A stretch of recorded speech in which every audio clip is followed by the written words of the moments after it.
A very warm welcome to Post Office Road. We're at the Millennium Stadium today, live and exclusive on Our League for the semi-finals of the AB Sundecks 1895 Cup. It's Featherstone Rovers against Widnes Vikings. One of those sides in the next 80 minutes will be at Wembley. Kyle Amor is already at Wembley and he joins us on Our League this afternoon. Congratulations for St Helens reaching the Challenge Cup. First of all, how are you feeling about all that? Yeah, thanks George. No, we're all absolutely made up to get back to Wembley, and it's something that we can as a club get, and a town really get prepared and excited for. And this fixture today, a cup competition for the teams below the Super League to join you on the day. It's going to be played on the same day, and a real opportunity for these two sides. Yeah, tremendous opportunity. Two clubs that, looking down at the team sheets, have both got a wealth of experience of big games, throughout the times in the Super League. So look, I'm again, it should be a fantastic game today, and I'm looking forward to kick-off. Two form teams as well in the Championship. Featherstone 100% record. Widnes just turning a corner with wins in their last two games. Just a word as well on the atmosphere today. Fans in from both sides. You've experienced it again now. How much of a difference does it make? It's massive. It's massive. And in the moments in the games where you kind of need that little bit more effort, that bit more commitment. When your crowd gets behind you, it really does energise you and give you that sort of next level that you need. And particularly in big games like this, there'll be moments, there'll be periods in the game where it's tough, and I'm sure both sets of fans can hopefully play their part and roll them home. We're really looking forward to this one. Kick-off on the way, live and exclusive here on Our League. Let's hear next from the two head coaches. James, great to see you. How much have you been looking forward to this game this afternoon? Yeah, it's a massive opportunity for both clubs, isn't it? Not very often you get a chance to be 80 minutes away from playing at Wembley, and it's been a good week for us, one we've embraced really well, and I'm looking forward to the game. I've not seen you since pre-season, I think. How would you assess how you've been since then? The results have been spot on. Yeah, we've had some really good moments, had some in-between moments as well. We're in the middle of an injury crisis at the moment. We've got probably 8 or 9 people unavailable today, but in saying that, that's been probably 4 or 5 weeks now, so we've handled it reasonably well, and we need to be good again today against a Widnes team which has improved a lot in the last month. Is this just the next game in your fixture list, or is it a little bit different because of the carrot that there is and the prize there is at stake? It's semi-final to be at a massive occasion. It's definitely different. We've felt that all week. I'm sure Widnes have felt it as well. The buzz around the town's really good at the moment, and they want to try and get back to Wembley for the first time since 1983. So that's a long time, nearly 40 years or something like that. So we're looking forward to getting out there and hopefully getting the job done. And a word on your opponents, Widnes, who've had a difficult start to the season, but showing signs now that they're producing the kind of stuff you would expect them to be playing like. Yeah, if you look at their squad, like they're literally full strength. Any team's got Matty Smith, Steve Tyra, Clough, Cook, Owens, Grady. They're a really strong side. I expect them to be really confident over there in their shed today that they can come in and do a job. Good luck today. Thanks, guys. Simon, great to see you. How much are you and the boys up for this today? Oh, we're going to be up for it. It's certainly a good day for rugby league. The sun's going to be out, and it's a semi-final. So we're coming here because we want to get to Wembley, but we obviously know the task ahead of us. Sport and rugby league is strange, isn't it? Start of the season, we were speaking a lot, and you were getting beat every week, and here we are. You're in great form. You've won back-to-back games, and you've got this carrot of a trip to Wembley. Yeah, it is. It's unique, isn't it, sport? That's why we love it. 1 week you're down in the dumps and you think, where's your next wing going to come from, and things like that. And we're in good form, but there's a big task ahead of us today. We're playing a team that's clearly in form. I don't think they've lost this season. That's 7 out of 7, whatever it is, and they've got ambitions to be somewhere else as well. But it is a funny old game in it, sport, and we've been here before. A couple of years ago we were in a semi-final that no one gave us a chance, and that turned out all right. So we're a chance. Yeah, how much are you drawing on that experience of the 2019 comp and going to Lee and doing what you did? Oh, we're not drawing on it because it's a different team, but we're also aware of what this club can do. When I wouldn't say our backs are against the wall, but there's certainly not many people giving us a chance. But we've got some players in our team that have played in really big games. They've been there and done it. So if we do and perform the way we can, then we're a big chance. But it's a huge task ahead of us. How much will the supporters play a part today? There's fans in and from both sets of clubs. Massive. Our fans always do. You know, the last 2 weeks, our fans have been back, and it's no coincidence that our results have changed because they're such a great group of people that come and support the lads no matter what. So, and this place is always tough when there's fans here. You know, let's not forget about that. They're going to play their part. So I would expect both sets of fans to really have an influence on today's game, and you know, I'm hoping our fans have that big influence. Good luck, enjoy it. Thank you, I will do.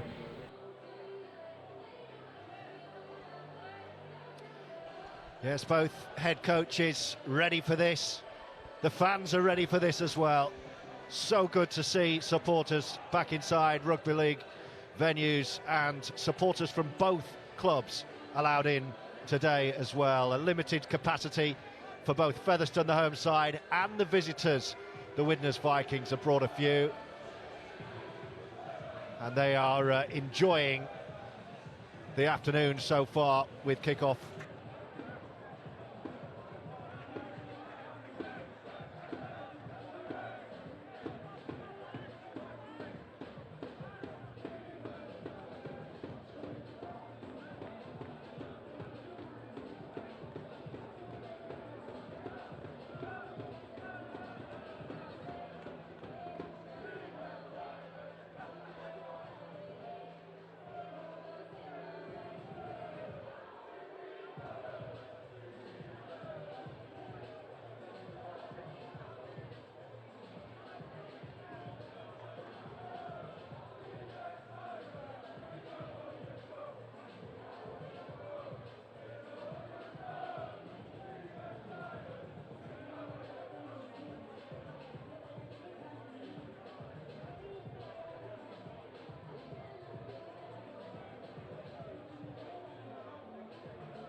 Ladies and gents, boys and girls, once again, welcome to the Millennium Stadium for the 1895 Cup semi-final against today's visitors, Widnes Vikings. I'll quickly run through the teams once again. At full-back for the Vikings, number 1, Jack Owens. On the wing, number 5, Dean Cross. At centre, number 3, James Perry. The other centre, number 4, Stephen Tyler. On the wing is number 2, Jim Hatton. Stand-off, number 6, Danny Curran. And from half, number 17, Georgie Lyons. At prop, we have number 13, Kenneth Baker. Hooker, number 28, Bradley O'Neill. The other prop is number 10, Matt Cook. Second rowers, number 11, James Davis.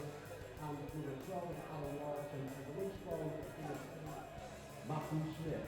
The interchange bench for the Vikings, number 8, Paul Clough. Number 24, Will Telecki. Number 16, Owen Farmer. And number 23, Willis Ellison. Rovers fans, team news, are you ready? First of all, number 1, sponsored by East Yorkshire Shutters. Make some noise at fullback, Craig Hall. On the wing, wearing number 4, sponsored by Mick Robinson. Sunshine Travel, let's make some noise. Josh Hardcastle. In the centre, wearing number 17, sponsored by Ross Travel Group. Make some noise for Thomas Mills. In the other centre, wearing number 20, sponsored by Apollo Writers. Let's make some noise, Frankie Halton. On the wing, wearing number 5, sponsored by the Hutchinson family. Let's make some noise for Garrett Gale. Playing staff, wearing number 6, and Dale Wolf a sponsor. Let's get a sponsor for him. And let's make some noise for Tom Holmes. A prop, wearing number 8, sponsored by TrueCost.com. Let's make some noise for the big fellas. Craig Botchard. Booker today with number 14, sponsored by Millennium Support. Please make some noise. For Connor Jones. At number 13, playing prop, sponsored by the legendary Richard Slater. Let's make some noise for James Lockwood. At number 31, in the second row, sponsored by Your Choice Fire and Security. Let's make some noise for Julia Moores. The other second row, sponsored by Louis McConnell. Sponsored by Smart Strap. Please make some noise for Bradley. At loose forward, we're number 27, sponsored by Siam Sports Therapy. Let's make some noise for Louis McConnell. And on the interchange bench, ladies and gents. A really nice feel around Post Office Road as we welcome viewers on Our League to the biggest game of the season so far for Featherstone Rovers and Widnes Vikings, the AB Sundecks 1895 Cup semi-finals, and we're live from the Millennium Stadium here at Post Office Road. It's George Riley and the St Helens forward Kyle Amor for the first time on Our League. Many congratulations, first of all, for yesterday. Yep. You're already through to Wembley, and you know what a great feeling awaits one set of players that we're going to see today. Absolutely, George. You know, both sets of players will know that what's on offer, the prize at the end of it all, is so important to each and every one involved in these clubs, and you know, I'm looking forward to a great game. You know, the conditions are perfect, really warm and humid, and I believe whoever controls the game the best today will go a long way to securing themselves in the final at Wembley. Sports and rugby league's no different. Is very strange. I mentioned this in the pre-match interview with the Widnes Vikings head coach Simon Finnegan, in that it can just change and the emotions can change so quickly. Widnes have had such a tough start to the season. I've commentated on a lot of their games, and they've been at 6s and 7s and really poor in a lot of the games. Suddenly they arrive here full of confidence, in form, back-to-back wins, and 18 minutes from going to Wembley. And he's walking round strutting like a peacock with his shoulders out, thinking this is what it's all about. The fans are in. It is, George. Look, you know, you've hit the nail on the head. You know, form goes completely out the window. You mentioned Widnes' shaky start to the season, but they've got it right now. You know, the last two games that they've played, they've come up with some decent performances, and they're looking at this Featherstone team sheet, knowing that people like Brett Ferris are missing, people like Ferguson are missing. They'll get confidence from this, and you know, the big thing that Simon Finnegan spoke this week about what it means to them, and he drew upon you know, last time when they went to Lee in a semi-final and no one gave him a chance. So him and his troops are definitely the only ones who are giving them a real shot today, and you know, that can go a long way in belief and confidence, and they've got to start big though. They've got to start big today. Well, York City Knights await. They have beaten Swinton 36 points to 22 in the first semi-final, which was also live and exclusive and free today on Our League. So tell your mates, get the app, get it on, because it's free to wear today. And we're looking forward to welcoming the two squads. Widnes arrived knowing that Featherstone are one of the form sides, and you would say, Kyle, that up there with Toulouse, the team to beat in this Betfred Championship this year. Yeah, they've come up with some big scores in the last 7 games. I think 7 from 7. I think that's right. And like I said, you know, if you're a betting man, you kind of have to lean towards Featherstone. But again, like we mentioned earlier, George, the form and everything goes out the window. It really does come down to who wants it more. And I know Widnes are drawing a lot of strength and inspiration from the semi-final of a couple of years ago, when it was a similar scenario. They went to the Lee Sports Village, where Lee were the big favourites. No one really gave them a hope, and they produced, in a very, very tight, nervy contest, they produced a brilliant display, and tries from Anthony Gelling and from Jack Owens sent the Vikings to Wembley, but they ended up coming up short, and I'm sure that sticks in the memory as well, because Sheffield it was on the day who ran out winners. Who will be there to play York City Knights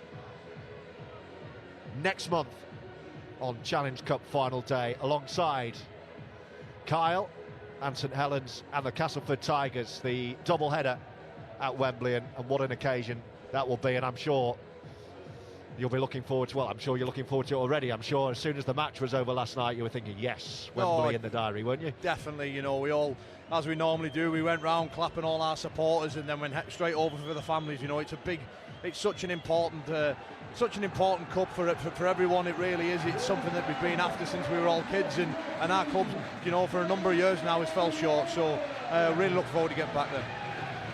Well, here we go. Featherstone are out, and they're greeted by their fans at Post Office Road. Fev haven't been to Wembley since 1983, when they won the Challenge Cup and they stunned Hull FC on the day. This is their moment, is it?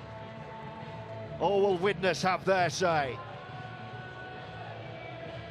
The Vikings keep them waiting. That's the Rovers side, with Hall, Gale, Minns, Holton and Hardcastle. Holmes in the halves with New Brown, Kotshack, Jones and Lockwood up the middle, with Junior Morse, Brad Day and Louis McConnell. Dean Parrott, John Davis and Callum Field with Luke Cooper on the Featherstone Rovers bench. As Kyle Amor alluded to, 100% their record in the Betfred Championship. Played 7, won 7. And those lucky fans who've got a ticket here at the Millennium Stadium, as it's known this season, at Post Office Road to you and me, well, they'll be expecting another victory this afternoon. The big made to wait by the Vikings, who have Jack Owens at fullback, then Hatton, Tyra, a former St Helens man himself, with Spedding and Dion Cross, Danny Craven and Joe Lyons. Look out for them in the halves. Matt Cook, the old-timer, grand finalist in 2017 with the Cast Tigers, and Brad O'Neill. Been hugely impressed with Brad O'Neill, the hooker on loan, the youngster from Wigan. Kenny Baker, Shane Grady, the big fella Adam Lawton, who's scoring tries for fun this year, and Matty Smith playing 13. Paul Clough, Owen Farnworth, Lewis Elson, Will Talik. A few of those names when I was reading out, I'm thinking, I bet Kyle knows him. Yeah. You'll know a few of these lads. No, there's plenty of that. There's plenty I've played with and against over the years, really. I'm looking down the team sheets and there's some fantastic mini battles going on right across, you know, from Craig Hall to Jack Owens. In the halves, Tom Holmes and Danny Craven, and the back row, what about that? Two massive athletes in Junior Moores and Adam Lawton going up against each other. Watch that one. Yeah, Adam Lawton is a big unit, and he's been scoring at will for the Vikings. Here they come. Well, here comes half the team anyway. It's almost like they've got changed in various different areas, because half a dozen of the Vikings are out, and here comes the rest of the Widnes side in changed colours today, black and red. A little wink up to the gantry from your mate Matty Smith. Yeah. Is that to say you better call a good game for me here? I think so, yeah, I think so. You know, and starting Matty Smith at loose forwards, interesting and all. You know, it's almost it's a third halfback in the team, and I'm pretty certain they're going to be looking to Matty Smith to kick the ball early, turn this big Featherstone Rovers pack around, and you know, like I say, hopefully the Widnes Vikings, they're gonna have to contain Featherstone starting with the downhill. So you know, they've got to be bodies in front and ready to take it to them. It's got a real big match feel to this. We will have our 13-second tackle it window for the players to demonstrate as they see fit their support for the RFL's Tackle It campaign against all forms of discrimination, including racism.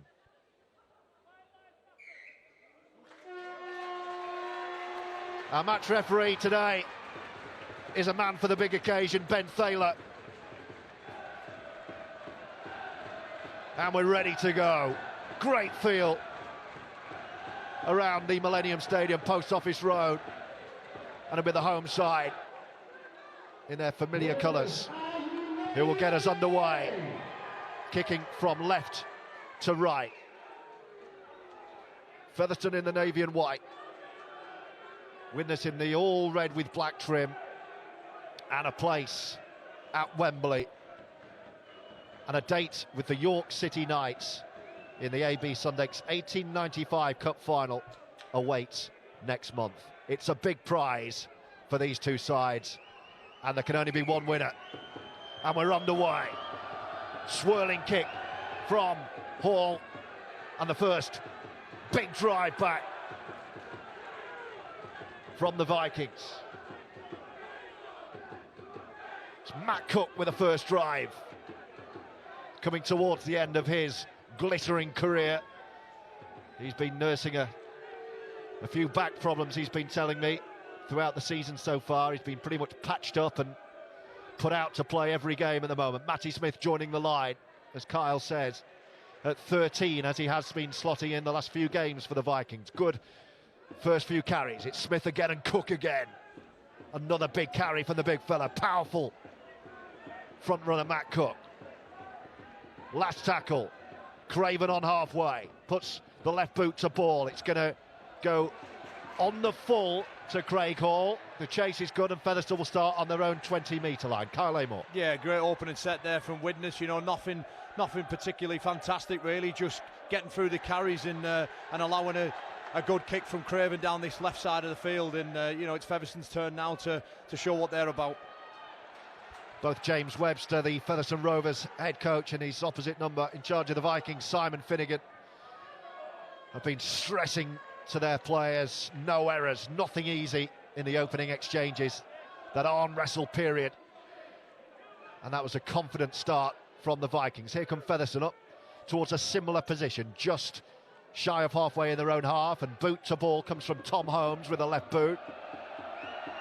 The chase again is good, and it's a very similar set, and Widnes penned on their own 20. Yeah, mate, just a little boxing match to start with, aren't they? You know, just sussing each other out and keeping each other at arm's length. And like I say, they'll have the mindset of set for set in this heat, and you know, let's see which one cracks first. Steve Tyra, former St Helens youngster, former Halifax man. Jaden Hatton's just told by Brad O'Neill to get out of the way and go to first receiver, which he does, and then takes the carry. Better field position. They're about 10-15 metres further up the pitch on the last this time. So where will Matty Smith go? Again, he goes high. It's an arrow kick in between winger and fullback. The chase itself is good. They're going to keep Widnes in their own 10, just over 10 this time, nudging forward as they do.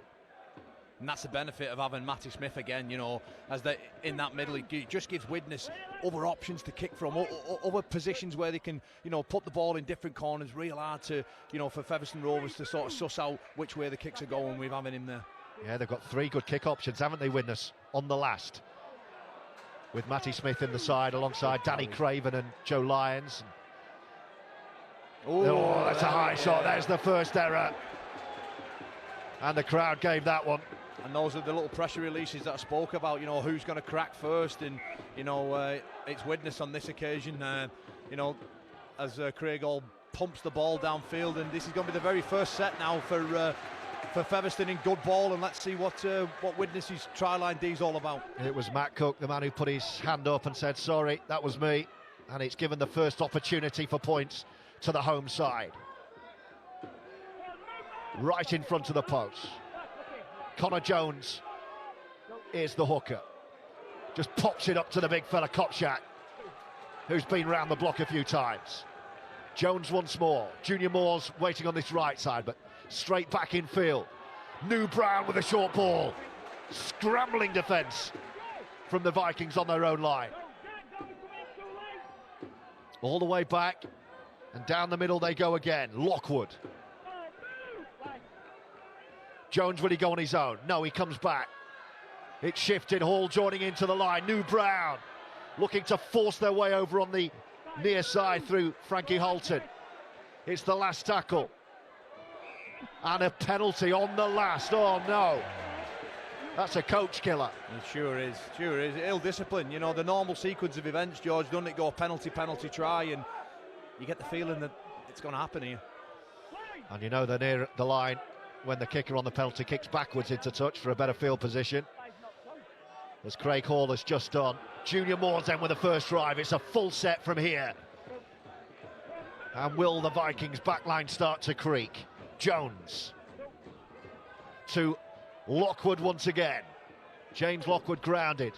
They're banging at the Widnes door, are Featherstone early. Jones sweeps it to the left-hand side. Craig Hall on the inside ball.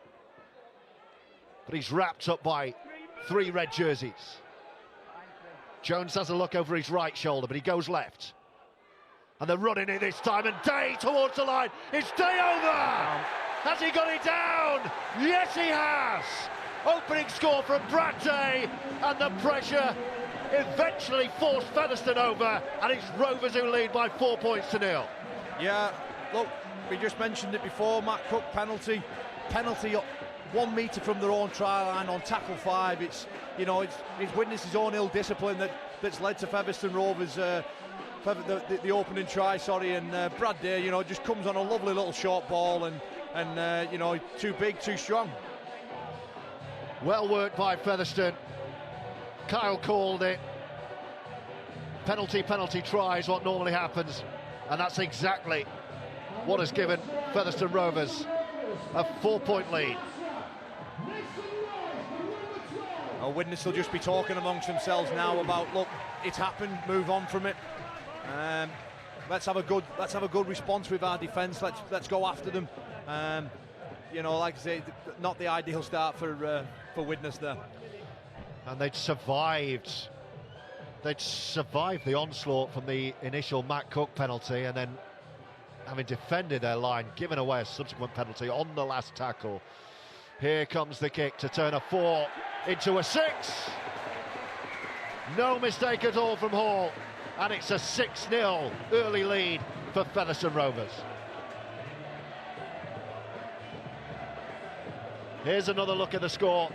They just shifted it wide. Great line. Yeah, lovely shape. They have that double up shape where, where 2 runners try and isolate 1 guy, and the pass is the right option in the end. And like I say, from Brad Day, when he's running that quick and near the line, it's very difficult to stop, and he manages just to force his way over and ground the ball. 6-0.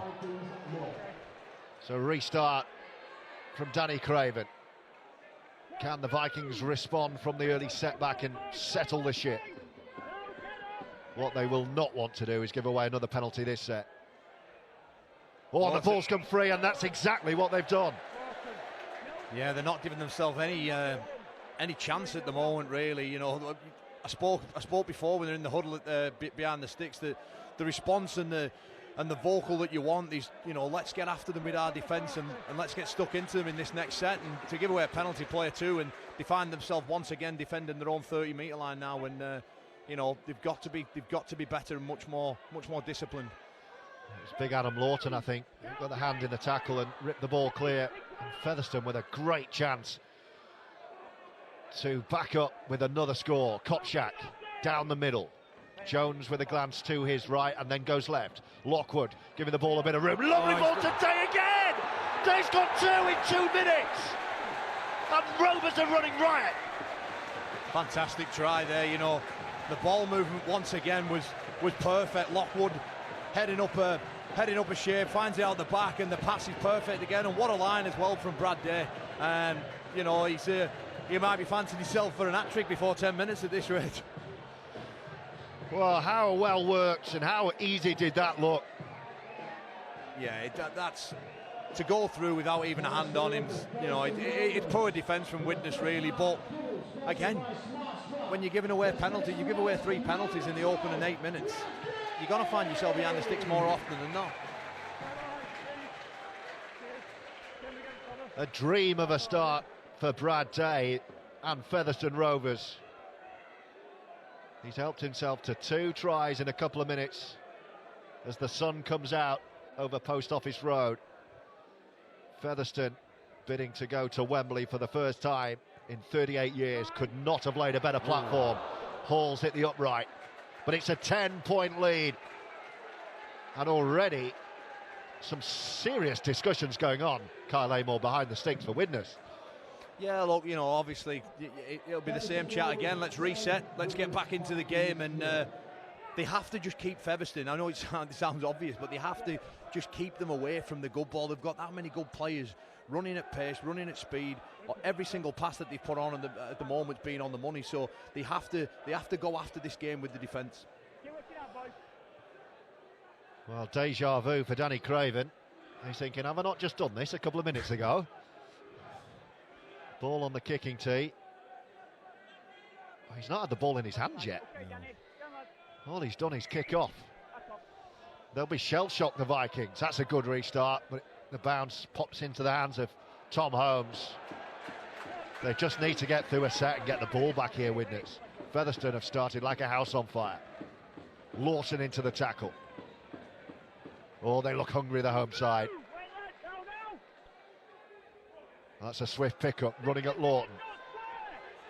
He's saying 6 again, I think, Ben Thaler, is he? I think they're really targeting Adam Lawton, aren't they? Yeah, they're going at the big fella. Yeah, look, they're just trying to make that big body get up and down off the deck as much as they can and just robbing his juice. And, you know, it's no coincidence how 2 of the tries have came from the opposite back rower of him, you know. So, you know, keep watching out for that one.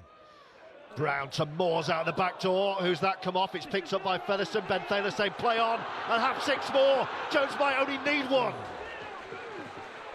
Rovers are rampant here. It's Gale. Leggy runner. Picked up one-handed by Holton. Frankie Holton has a look. And then sets up. What a chance for Featherstone to score a 3rd. Connor Jones. Moores wanted it. It goes back to New Brown and then to Holmes. Holmes to time the run. He keeps hold of the ball this time. Kopczak wanted that. Here he is. The big fella towards the line. Kopczak on his own. He's over and held up. The former Bradford Bulls man. He'll go back and play it. Wave after wave of Rovers pressure on this Widnes line. And again they come through James Lockwood. Wrapped up by Shane Grady in bright sunshine at Post Office Road. And then over the line and under the post they go. And he does get there, this fella. Craig Kopczak. And Featherstone in dreamland with 3 unanswered tries for a 14-0 lead with a kick to come. They're just playing at a different speed, a different intensity, and Widnes have no answer for them at the minute. You know, you talk about a response, you know, off that kickoff. They've just gone 100 metres and then crashed over right in the middle of the post. You know, we're just seeing here Shane Grady and Matt Cook. They've got to put that bloke on the deck. As they don't, subsequently numbers tighten up. Everybody's sliding off, thinking the ball's going to move out wide, and you forget the main job is, you know, eyes up defending and look after route 1. And Craig Kopczak just goes over for the simplest of tries. And you know, Simon Finnegan will be, you know, he must be feel like he's banging his head off a wall there at the minute. Well, it's going to be 16-0 in 13 minutes. A Widnes side that arrived here in form.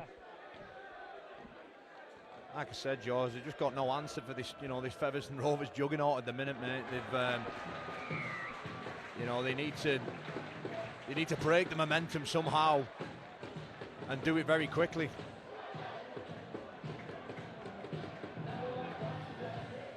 Well, here's the latest score. Yeah, it's all too quick. Craig Kopczak, short ball, he's been doing that for years. Too easy for him, that. Far too easy.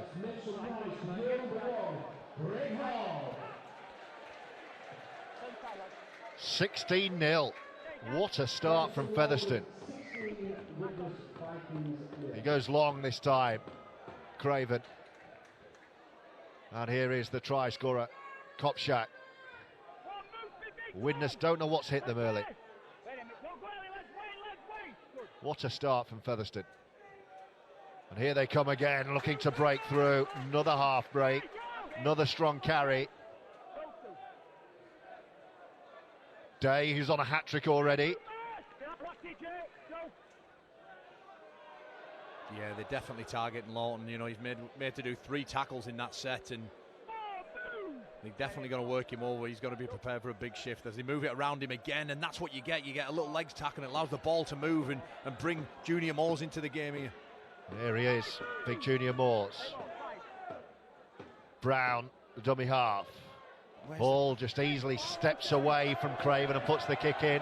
Owens calls for it and claims, but he's not going to be able to do much from there. No, credit Danny Craven there. He goes to put kick pressure in, and obviously, you know, Craig all beats him with feet, but where's the rest of the Widnes kick pressure? It's a semi-final. Get in there. They do look shell-shocked. Tyrant taking a carry and the offload to Craven. Here goes Grady. Powerful, that's better. That's better, yeah. Day and Kopczak completing the tackle. Joe Lyons giving the ball to Dion Cross. What have they got in response? Matty Smith to Craven. Grady running and joining in on the left shoulder. Couple to go this set with Craven. Owens.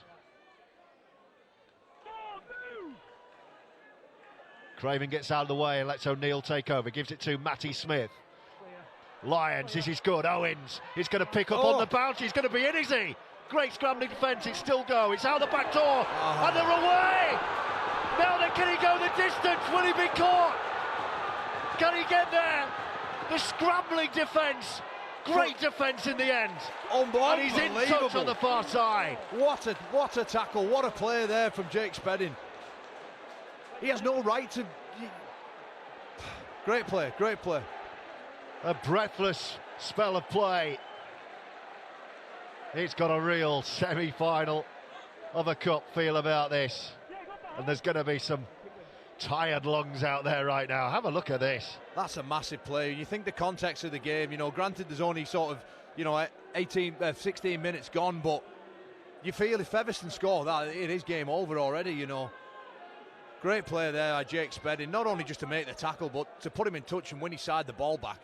Fantastic. Looked like Widnes has got a try in the far corner, and then within the blink of an eye, looked like they were going to concede down the other end as Hardcastle gobbled at the ball and set his sights on a length of the field try. But how about that from Jake Spedding? Tyra. It's been a breathless first 17 minutes live on Our League. O'Neill to Smith. Have the Vikings steadied the ship after that awful start, which has seen them concede a point a minute for 16 minutes. O'Neill to Craven with Grady on his left shoulder. It's the last. Matty Smith says, get out the way, I'll take hold. And he does. Into this near corner. Good kick, well judged. It's a great end to the set that there, you know. Featherstone now trapped in their corner, asking them to, you know, to roll down 90 metres to get anywhere near the line. It's, you know, that's what you want, turning your ball over in the corner and putting pressure back on Featherstone Rovers with your defence. Well, they have at least Widnes stemmed the flow of points. But for how long? Hardcastle, who will be feeling it after that sprint down the touchline. And Rovers now setting up in centre field with this 16-0 advantage. New Brown shows it to Junior Moores. It's come free and Craven will take that. Good tackle. What's the referee saying? He's saying knocked down. I'm not so sure about that one. We'll have to have a look at if there's a replay. Well, Craven thought he turned the ball over here. I thought it was just a good contact there. Some of the the Widnes fans underneath us aren't too happy with that one. Let's have another look and see if we can see. He's lost it. I think he just picked up by ball. Craven. Yeah, I think that Widnes can be hard done to there. Yeah, I think that should have been a Widnes ball, to my eyes. Nothing going the Vikings' way early. And here come Featherstone again through James Lockwood, who's had He's been a good strong start here to this match. Jones to Holmes. Dancing feet. Really good to Junior Moores. Look round as he always does for the offload. No one there. A few bodies in the ruck, so Jones just bides his time and then skips away. Gets the offload away out the back door. That's going to be 6 again, is it? No, it's a knock on this time, says Ben Thaler. Some big spaces around the ruck there, isn't there? You know, for Widnes, it is quite alarming. You know, you see him there just skipping and poking and prancing his way around, and looks a bit. Here's this down as well now. Well, there are a couple of. Danny Craven's having a moment. It is warm out there, man. It is, you know, it is muggy, and it looks like they're all just having a little water break and trying to get the breath back and calm down and get ready to go again. Well, they've been really under the pump, Widnes. Featherstone have really come out flying in this match. And I'm sure some of the Rovers players will be feeling the intensity as well. But he's in a little bit of discomfort here, Kenny Baker. think he said he's all right. Featherstone will be happy with this. You know, they've not had to even defend the line once yet. So, and that's the most energy sapping part of the game. You know, when your heart's going through your chest and you can't quite get your breath back, you're struggling to think properly. Defending your try line is massive, really. And like I said, Featherstone Rovers haven't really had to exert too much energy. But the Widnes Vikings, they just seem to be coming off their own line in this opening quarter. Yeah, they've not made a big error yet. They've not conceded a penalty. It's been almost flawless from Featherstone in the opening 20 minutes of this contest. The Vikings just need to hang on in there and hope for the best. Tyra. Ben Thaler says, get back your 10, get yourselves onside. O'Neill to Smith. Then Lyons, and then Lawton gets his first carry. And then he's wrapped up, he's had the ball taken off him. He says that's surely a penalty, and Mr. Thaler agrees. Yeah. No, great work from the big fella. You know, he's a difficult guy to put down, and you know, it's all just too tempting for the Fev Rovers player there. I think it might have been Brad Day, just have a little pull of the ball, and you know, it's a pressure releaser for the Featherstone side. And for once, Craven can put in a positive kick, slam it into the corner, and they can set something up here, Widnes. Yeah, it's going to be an interesting set for them now. You feel it's an important set as well. Oh, no, I do not believe it. What on earth is going on out there? That just looked lazy. Spedding tapped it, gave it to Joe Lyons, who dropped the ball. Yeah, he just drops it cold as well. You know, he's not thinking about his first job, which is catch the ball. He's thinking about how we're moving this ball on and introducing his front rower to, you know, to get to a point where, you know, most teams then, you know, run a player from a training ground sequence. But yeah, they just no, their own worst enemy at the minute, and you know, you just feel that what's about to happen is another try. You feel a horrible first quarter of the game for the visitors. Featherstone looking ruthless at the moment. A loose carry, I think he just about kept hold of it. You just feel that Featherstone are just playing at a different intensity. You know, they're making inroads and meters after contact, but you know, much more than the Widnes side, and they look threatening when they move the ball like now. Frankie Holton, the first interchanges have been made out there. A few fresh pairs of legs. Callum Field, wearing 19, is in the line for Featherstone Rovers.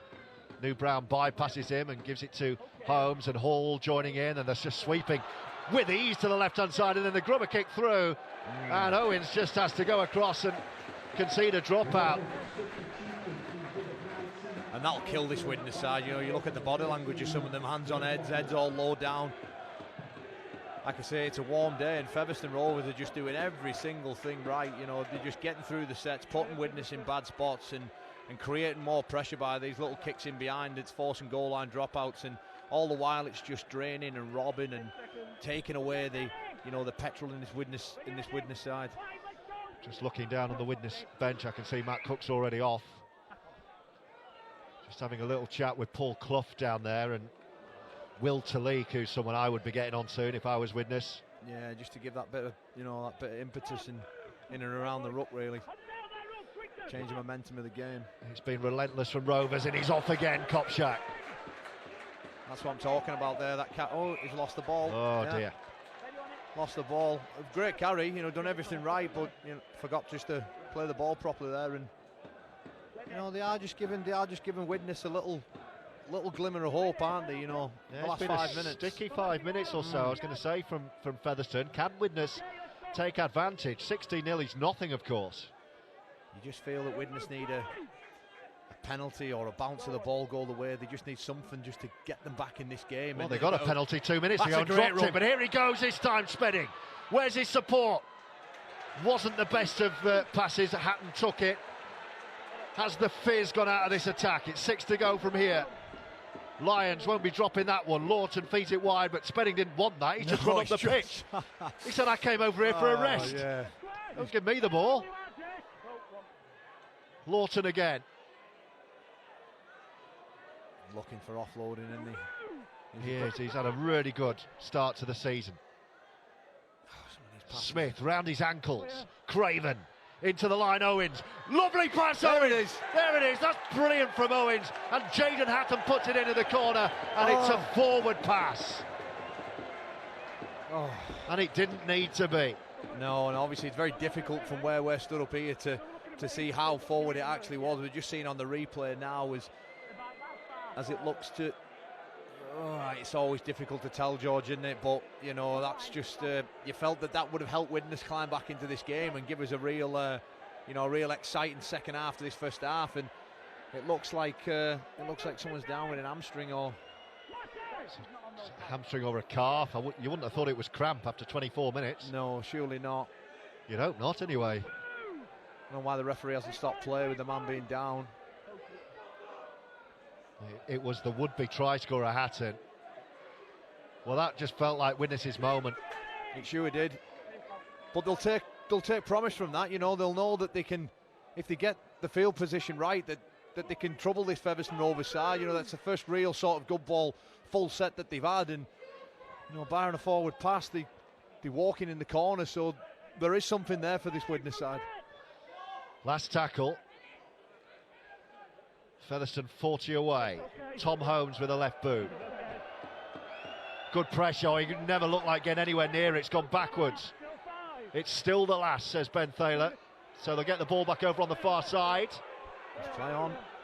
And they are just winning the arm wrestle at the moment, Widnes. Yeah, you're just getting the sense that they are slowly crawling their way back into this game. And you know, the next score for me is massive. The next score either puts the game to bed or it reignites the game itself. So and it is worth remembering what great form Widnes have been in and how they arrive here. Back-to-back big wins over Whitehaven and Oldham. So they can weather this storm and respond. But you're right, next score key. There is Paul Clough onto the field.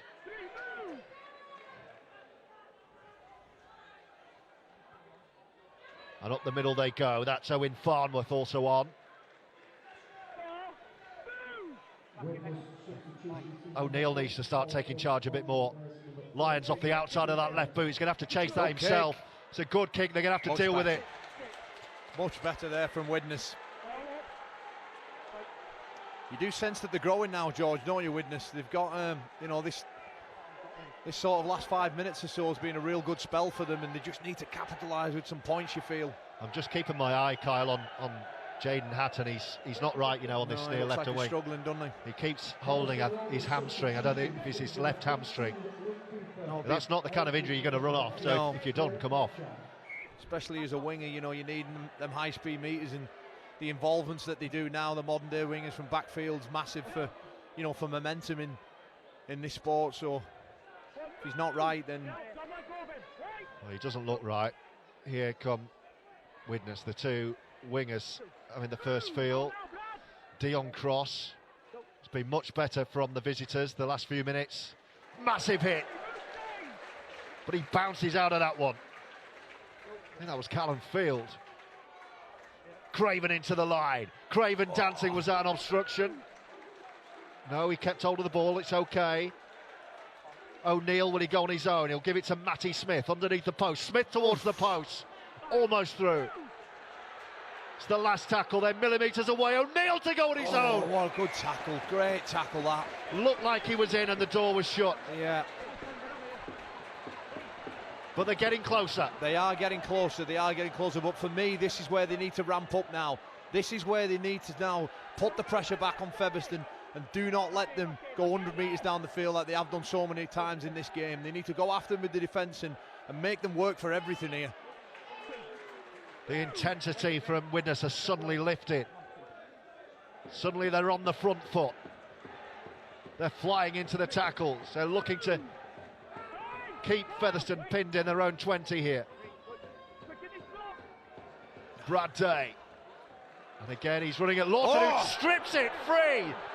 What a big play for the big man.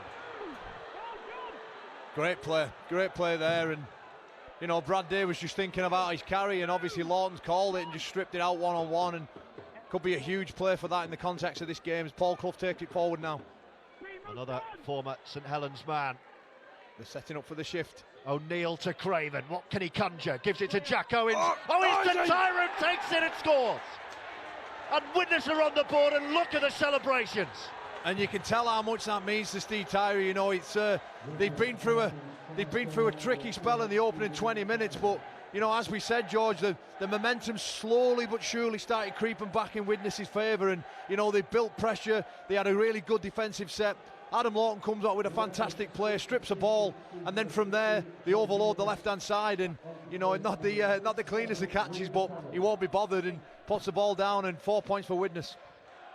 I'm not convinced that was even for Stephen Tyra. It was fizzed. I think he was replicating the pass that was forward. Yeah. He was fizzing it at the winger, and suddenly Tyra took it. No, he did, but you know, it's history now, and you know, Widnes now, they've got a chance. They've got a chance, which is, you know, which is great for us and all the viewers at home now. It really is a game on now, really, and you know, this is what you want in your semi-finals.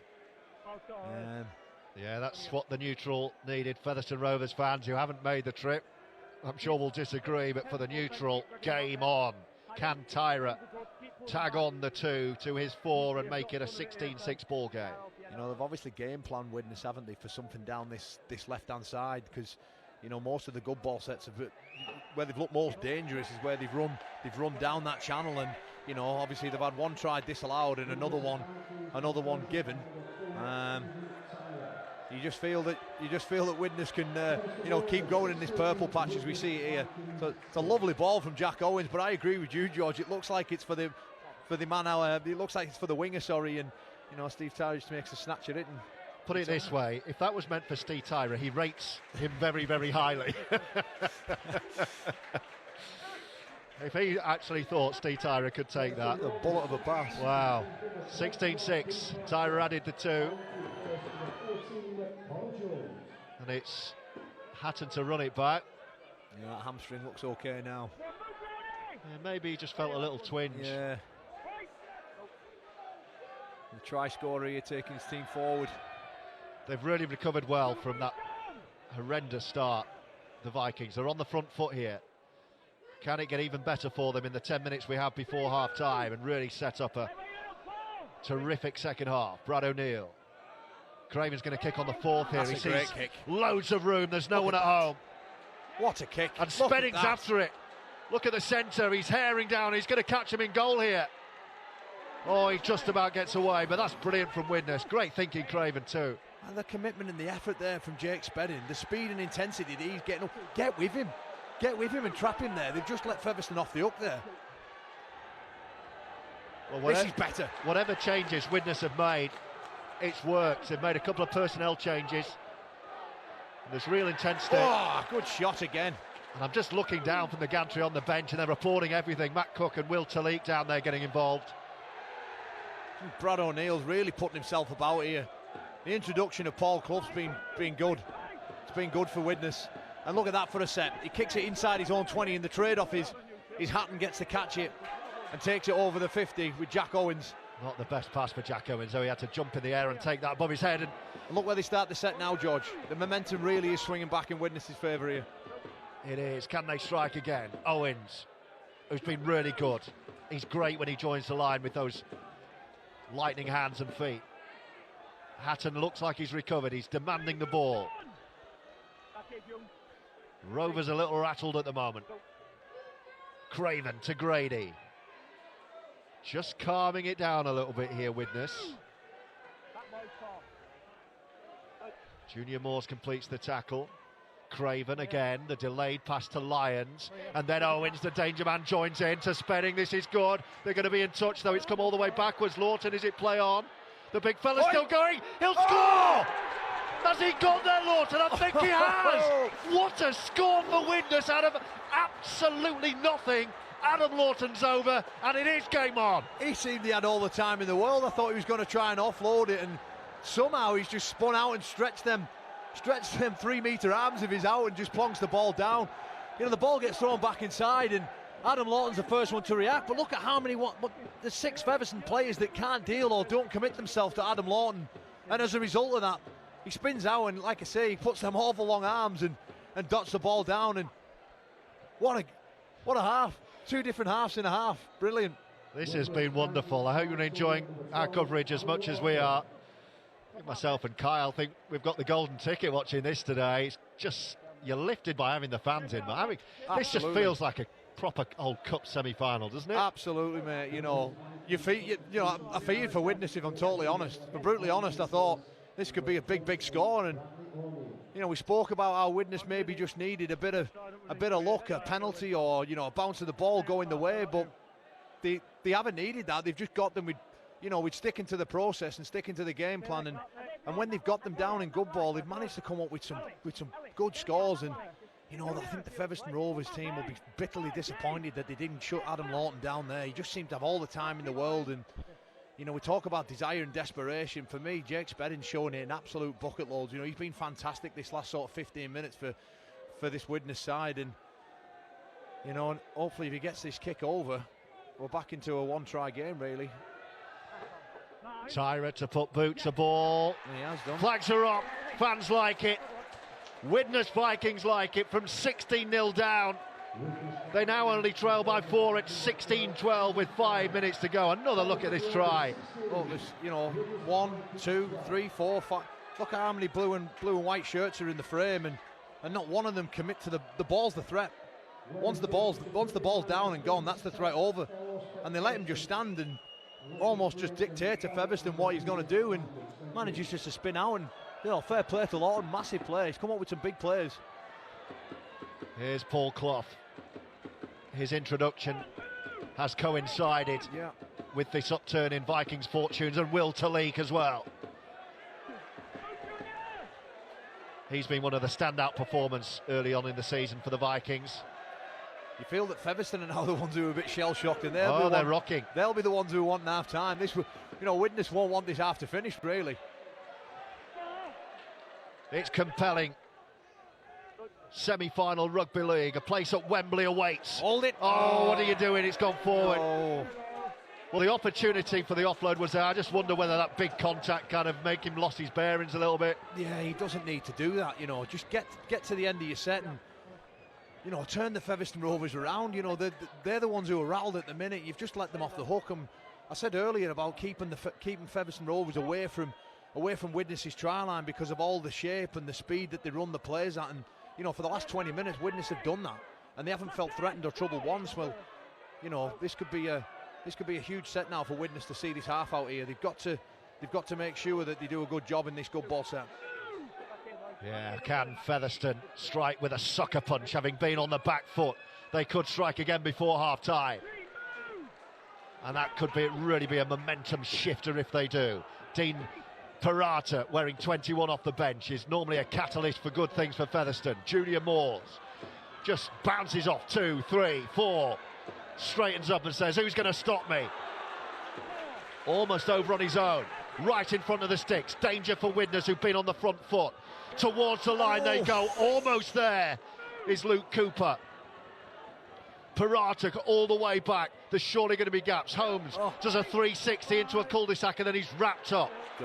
Great defence. And that was on the last. Yeah. So Widnes do survive. Not sure he knew it was the turnover. Brilliant desire, desperation there to defend your line. You know, we go into the final 2 minutes of the game. You know, Widnes just get through this set, kick the ball long, defend up, and then get your rest in and hear what your coach has to say. That's a good carry and all. Steve Tyra giving the forwards a little bit of a breather. Yeah, you can see all the centres and wingers playing down the middle just to give the pack a bit of a break before half-time. And it's got them out of danger. Talik says, I'll have the next. Spins and offloads. Lions can get away. Just need more push with him. They need more push and get on the back of these little plays. Owens waits from dummy half. Farnworth.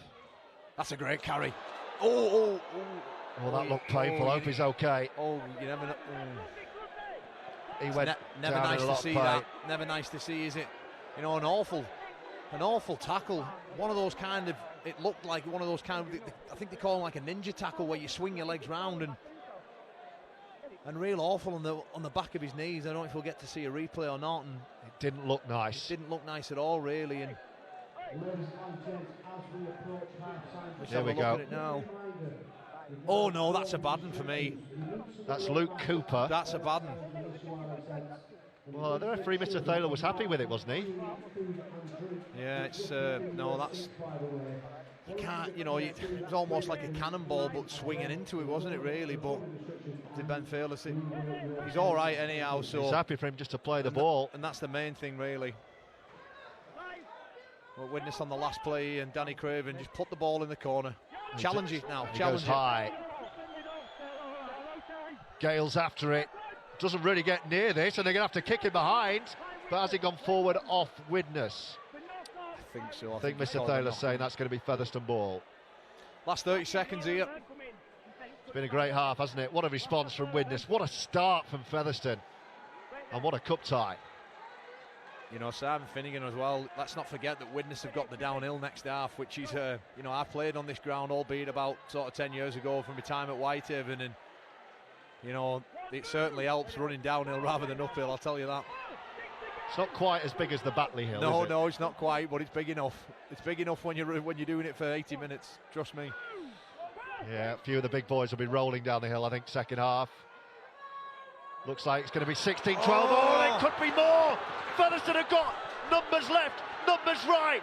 New Brown to pick out the best option, and they're going to strike right on half-time. Frankie Holton off the break by New Brown, and how big a moment could that be for Featherstone Rovers on the half-time hooter? That is a killer. That is an absolute killer for this Widnes side. And you know, you talk about the psychology of sport. You go in at half-time, one try behind, after working so hard in the last 20 minutes, and it's just a missed tackle there from Shane Grady. And you know, I can't remember who it was inside, but the guy inside needs to shut that down. And what a break as well from Feb Rovers. But yeah, you know, you just feel that is a big score.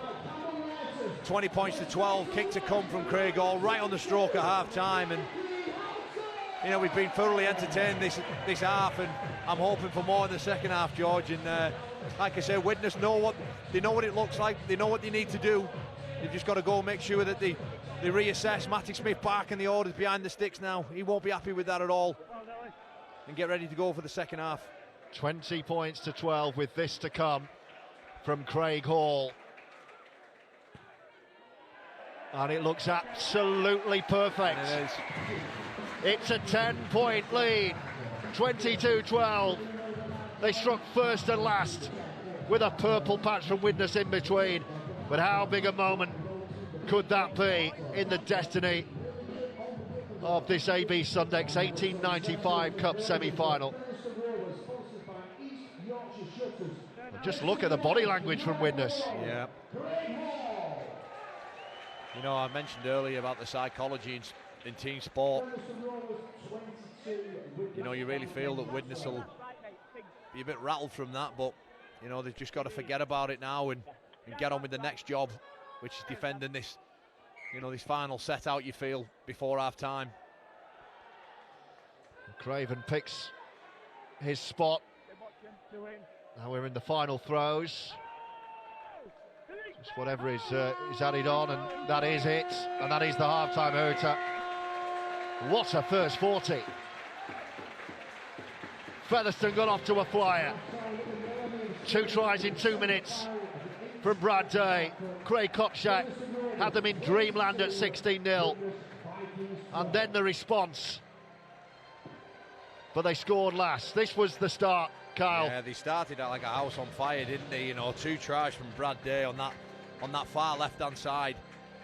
You know, it just seemed that you know, Widnes had no answer. Featherstone were playing at a different level of intensity, and you know, you see that in here by the attitude and the desire to ground that ball from Brad Day. And you know, the next try that we're going to see really is it the Brad Day try again? It is, yeah. They're moving the ball so well through Lockwood, and finds Brad Day again, and he goes through untouched, and they're worrying signs, and you really felt that, you know, that Widnes had it all to do here.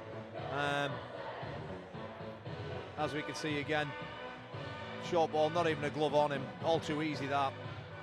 But Widnes, fair play to them, you know, they managed to find a way back, didn't they? Well, this was the one you felt was too easy right in front. You know, it's very disappointing, and especially as a front rower playing in the middle, they're the ones that dent your pride. Them, they're too easy. You know, he almost just catches and fall over the line. You've got to have for starters, Lockwood needs to be put to the floor there, which will allow everyone to have their eyes up. And you know, you see lads sort of sliding out there, worrying about what's coming on the ball movement that they've been doing so well, you know, in the previous moments before it. And Craig Kopchak just scores, and this was a huge play. You know, Jake's. Well, this could have settled it, really. Yeah. You know, you're talking 24-0 then, aren't you? Sorry, 20-0 even. But you know, off the back of this, for me, that's what reignited the game for Widnes. You know, from then, you felt that they just started to turn the screw, and momentum started to swing, and they came close here. This was the try that wasn't awarded. Yeah. And again, you know, on another day that could be given. There doesn't look too much in it, but you know, Jack Owens is almost thought, first you don't succeed, you try again, don't you? And you know, it's almost a carbon copy of the same play. We felt that, you know, that bullet ball was for the winger, but Steve Tyra somehow manages to juggle and catch it and put it down and reignite and build belief in amongst the Widnes side that, you know, they can score points against this Featherstone side, and if they can just learn and sustain pressure. And that gave them belief, and then what a score this was. This was great. This not great from a Featherstone point of view. You know, again, I mentioned that he should have been put down, but sheer strength on the big fella there to, you know, to find a way over. He's about 5 metres out from the line here. Look, isn't he? You know, twisting and turning, and like I said, them big long arms of his gets the ball down, and look what it means to the Widnes players. They come running in there. But then, right on half time, how big a moment could this prove? Yeah, you know, you just felt that all Widnes had to do really was just see that one set out, and you know, I believe now that the team talk now is different now. I think Simon Finnegan goes in perhaps having to alter what he was going to say to the lads, and you see Shane Grady, everyone's hips are just heading out, and I think it might be Matty Smith who has to come along and try and cover inside, and Shane Grady, he loses his inside shoulder, and it allows Featherstone to go, and you know, great support play. You know, they had a number of options that they could have hit, and you know, they managed to get the ball down in the corner, and you know, like I say, it's 22-12 at half time, and it's all for Widnes to do, isn't it? What a half, what a first half. Fantastic from Featherstone, who started with a real flyer and finish with a flourish, and to produce that finish to a half where you've had so much pressure on your line for the last 10-15 minutes, that will really fill the Rovers boss James Webster with a lot of pride, I'm sure, to send his Featherstone players back out to complete the job and reach Wembley over the next 40. Widnes have flexed their muscles and they've shown they're here to fight, but they've still got plenty to do. Second half on the way, live on Our League. Half-time score here at Post Office Road. Featherstone 22, Widnes Vikings 12. Wembley Stadium, the inaugural 1895 Cup final between Widnes Vikings and the Sheffield Eagles.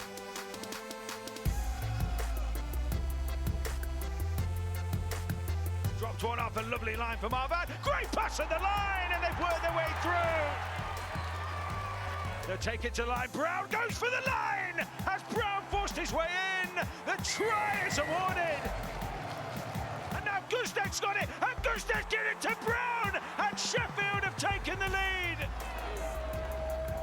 Here comes Pig, is it? They're robbed through the middle. It's a hat-trick for Aaron Brown that might just have taken the 1895 Cup back to South Yorkshire, and Sheffield Eagles can start the party.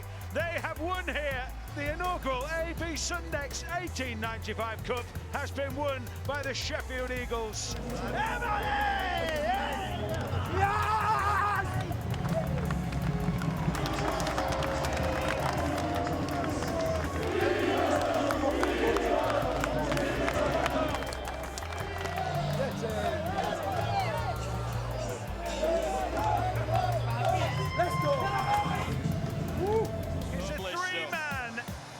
Trophy for Sheffield Eagles. They were victorious in 1998 and they have conquered again here in 2019.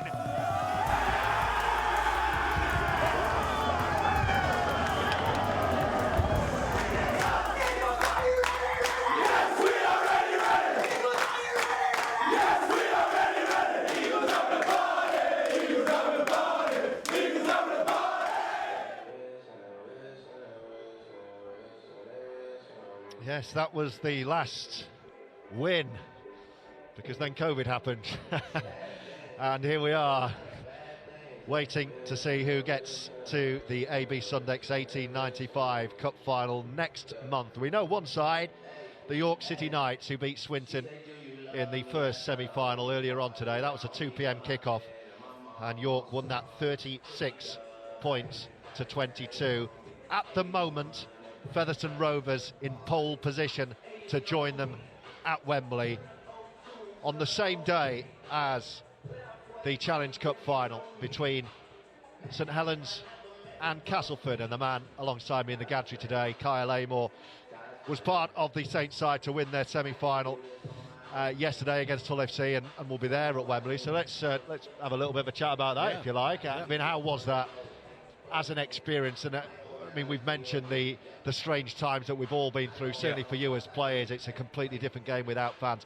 But to have a game like that with supporters, but a game of the magnitude of that was yesterday, how much did that just give everyone a lift? And how different was it? And how much was it kind of like a light at the end of this dark tunnel that everyone's been in, and it's like, this is why we do what we do, and this is brilliant, this. Yeah, no, absolutely. There was times and moments in the season where, without a crowd there, you're almost relying on each and every one of you to get yourself up for a game. Now, I know people listening at home might be thinking, well, you're professional athletes, you should just be able to get up for a game, and that is true.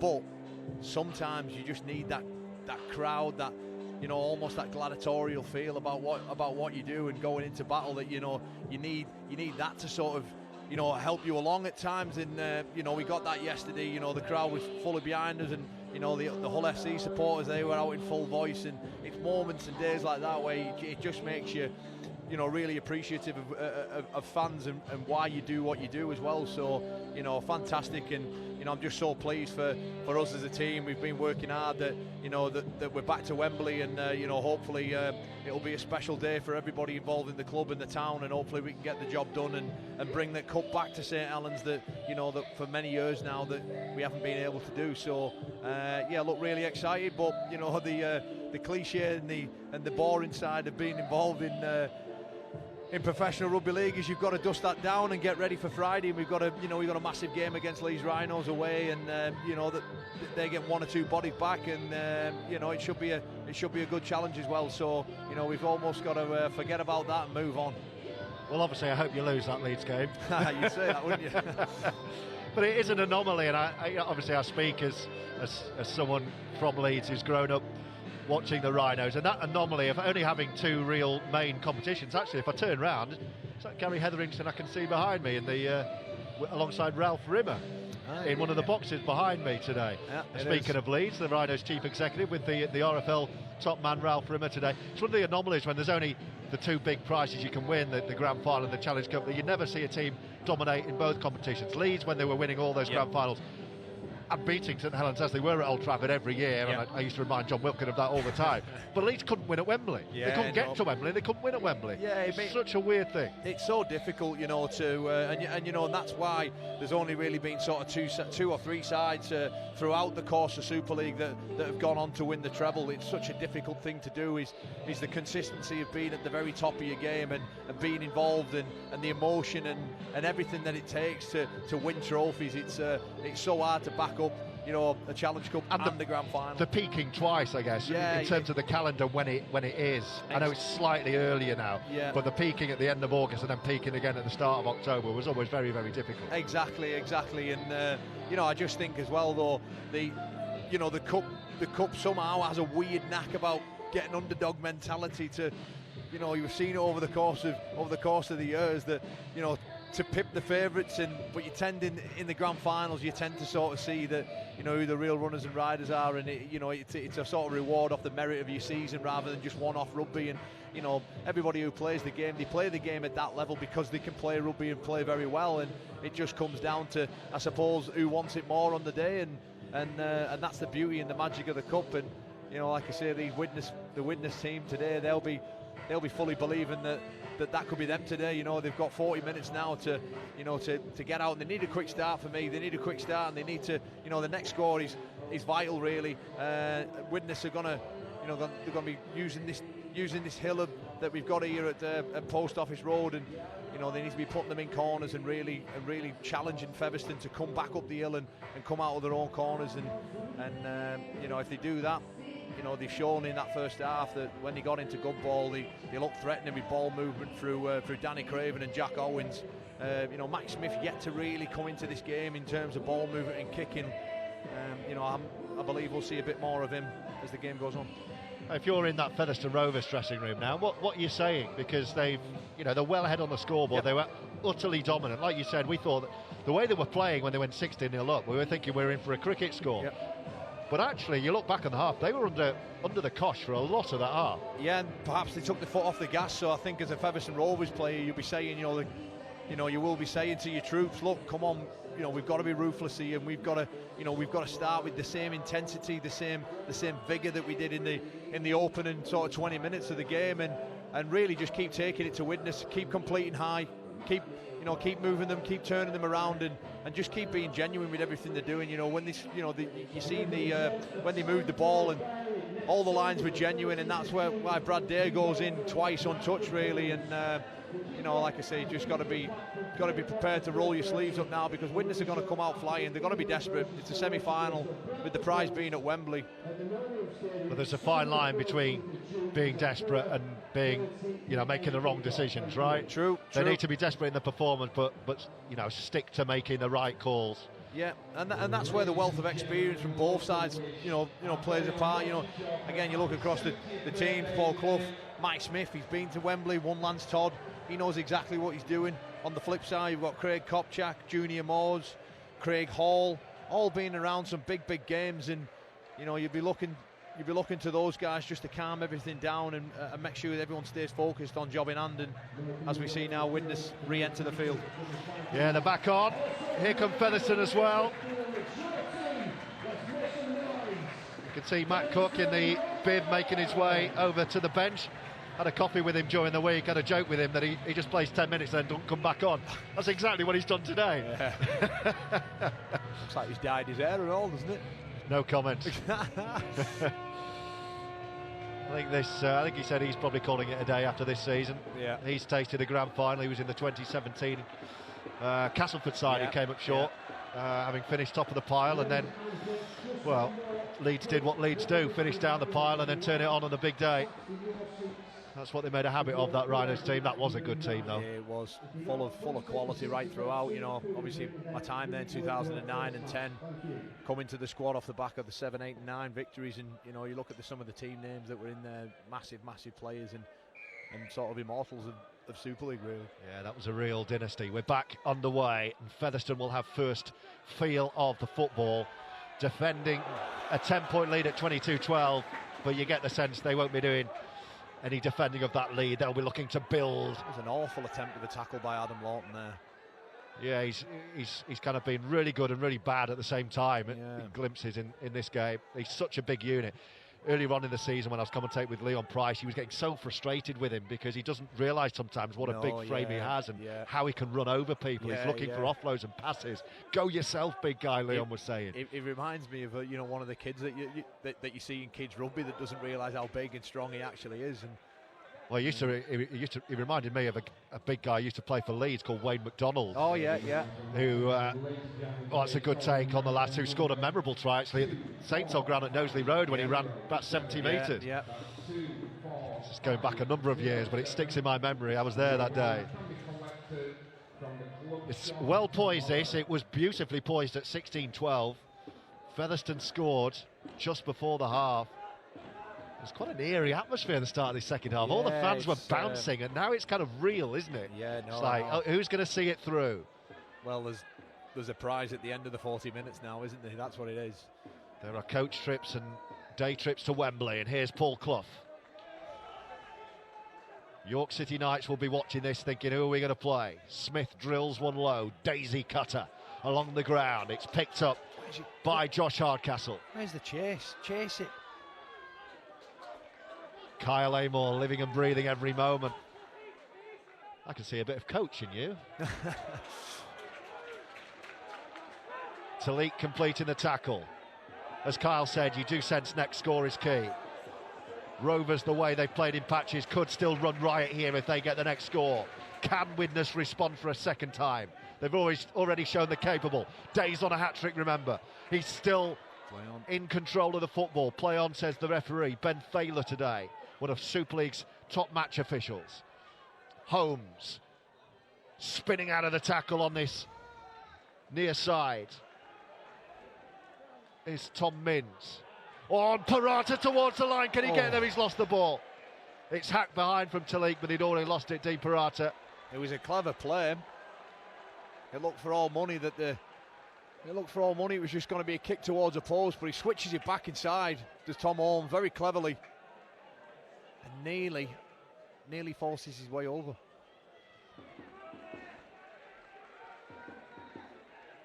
Well, the first error, the first penalty, you sense, will probably be key in this second half. Yeah. Looking for that first score, which if Featherstone get, they'll be thinking, we're almost there. We're almost in West London, we're almost at Wembley. Widnes will believe if they can get on the board next. Just close this gap again, which they had back to 4 at 16-12. Talik, who's been quiet so far, but is such a danger in this Vikings side. Matty Smith, as Carl says, we're expecting him to rise to a greater prominence in this game. Clough's had a good stint. Great carry. He's been good for Widnes today, Cloughie. Last tackle, what will Craven do this time? He's going to go low in between fullback and winger. The bounce of the football is dangerous. The chase is, again, a little bit lethargic. Yeah, it's laboured chase. And he's through a yawning gap. Hall offloads. And that's the difference, a laboured chase. Instead of Craig Hall being tackled on his 10-metre line, he's tackled on the 40. And that's the big difference. Rovers sense blood here. They've a 10-point lead, and they've started in the ascendancy after half-time. Adam Lawton there again, looking for the strip. Just make the tackle. Make the tackle. You've done it once. Parata to Holmes, and then a bouncing drive from Luke Cooper. Parata again, right in front of the sticks with a couple of tackles to spare. He's going to go left. Yes, he does. Holmes. He had Day yelling for his hat-trick there. Last tackle, so Parata's going to come back. New Brown with his left boot. This is a tester. Can Tyra get up? He can. He's going to be trapped behind goal. I think it's going to be a dropout from the Vikings. Yeah, drop out. Great. And the pressure grows. Yeah, fantastic kick from Brown. Just lands it right on the centre's head. 1 metre off his try line, and the commitment from Featherstone Rovers to land on him as he catches it and force him over the line just makes Widnes work a bit harder in the opening start to this second half. They're going to be asked to defend the line again, and I do believe that Widnes have looked the more Featherstone have looked the more threatening in good ball. They've got such late movement from Holmes and Hall. They hide behind the ruck and then just swing round and really look to create an overlap with the numbers doing that way. Hall went for the football style trap off the Craven dropout, and it was very nicely cushioned. Farnworth with a big hit on John Davis.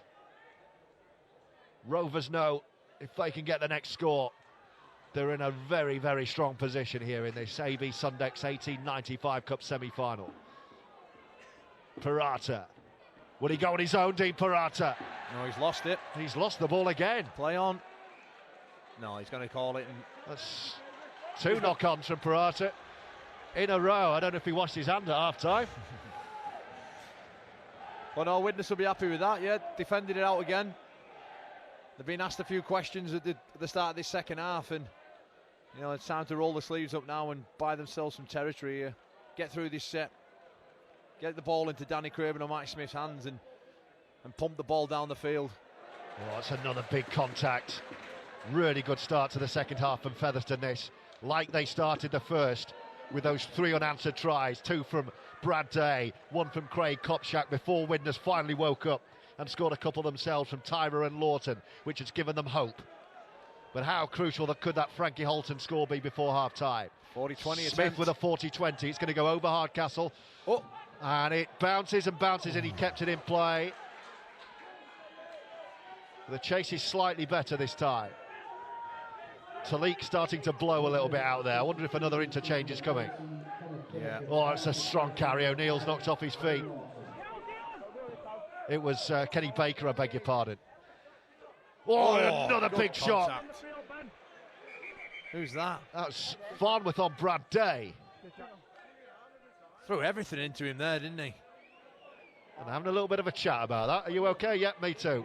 Let's crack on. Yeah, There's an injury in back play. That's why we've stopped. Here's the Look at hit. this for a shot here. Get that into you. Farnworth on Day. And they're just having a chat about it. There's an injury in back play though. And he's been led off the field as well, the Featherstone man. He's got a bit of claret coming out of his mouth there. You know, you wonder if it's a head knock from the play earlier that we missed. Yeah, his lips are bleeding from what I can see. It only indicates when two people carrying him like that. Well, Shane Grady's he got a cut above his eye. You just wonder if them two came into contact earlier on down at the start of Widnes' set. So Frankie Holton's off.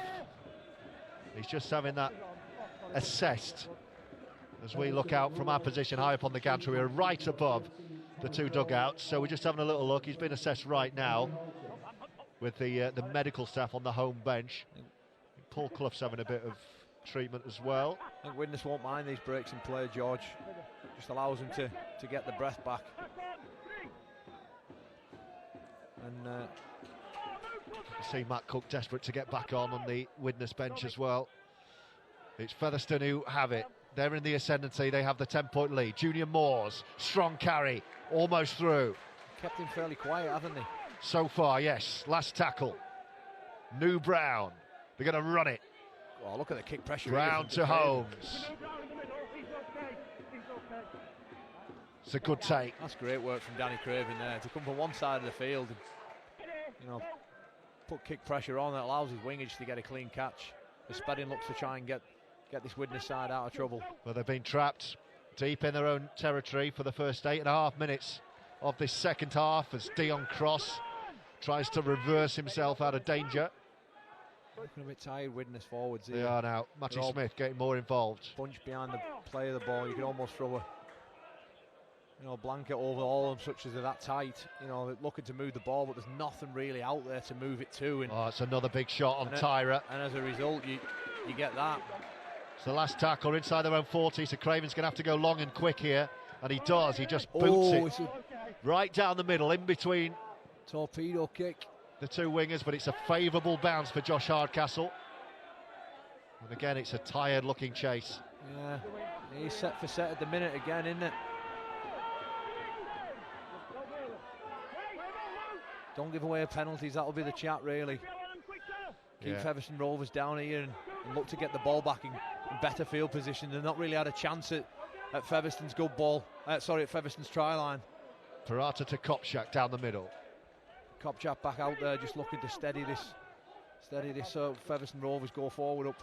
Parata's made a big impact. There it is. But it's another error. That wasn't Parata's error, but no. Every time Parata's been near the ball, something bad has happened today. Parata jumps in the as he jumps out, he's got Davis on his hip, and it looks to pass him the ball, but you know, to be fair to Davis, it's one of them ones that's almost on your ear, really. I mean, I said it wasn't an error from Parata. It wasn't the easiest take, actually. It wasn't the greatest pass, and it just allows Widnes now to have the ball at the halfway line as we go forward with Telecki. Well, Brad O'Neill's back on for Paul Clough, so that should speed things up. Yeah, they've got a couple of hookers out there, I think, now of Widnes. Telecki looks like he's doing it tough at the minute. He looks like he needs a breather. Yeah, he looks like he needs a breather. Grady we haven't seen really this match either. Baker into the line. It's the first look at the whites of the post for the Vikings. There is O'Neill and Smith. This is Talik. He does look tired. Yeah. And he's hurt himself now. It's a really slow play of the ball. Craven looking for Owens. How about the bounce? Will it come to Owens? It's come backwards. Featherstone are going to get there. But it's not a bad place to turn the ball over. But what's he saying here? He said it's the first knock-on going forward, I think, by Widnes. He's asking Featherstone where they like to play it. Well, that was better from Widnes, but they are going to lose 10 metres or so because it was knocked on. No, look, they'll be happy with that. You know, you know, you don't have to score every single time you get down there, which a lot of teams sort of think that is the case, but you can be happy just turning it over, and again, it's another form of building pressure, and the game's all about building pressure. And Kyle Amor with us, great insight from the St Helens man on Our League. I hope you're enjoying our live, exclusive and free-to-air coverage this afternoon of this AB Sundecks 1895 Cup semi-final. We're live from Post Office Road in Featherstone. And here come Rovers. You just feel the game's gone a bit flat at the moment, don't you? It looks like someone just needs to take hold of it and inject something into the game. Yeah, no spark second half. Kopchak looking for the flat ball. Didn't quite get it away to John Davis. You need the kick pressure here. Got to be good. It's the last tackle. And he has all the time in the world to pick his kick. Holmes, again, it's... Oh, well, he didn't fill me with confidence there. He called for it early. Why is that not a 20 restart? I thought he caught it over his own line, didn't he?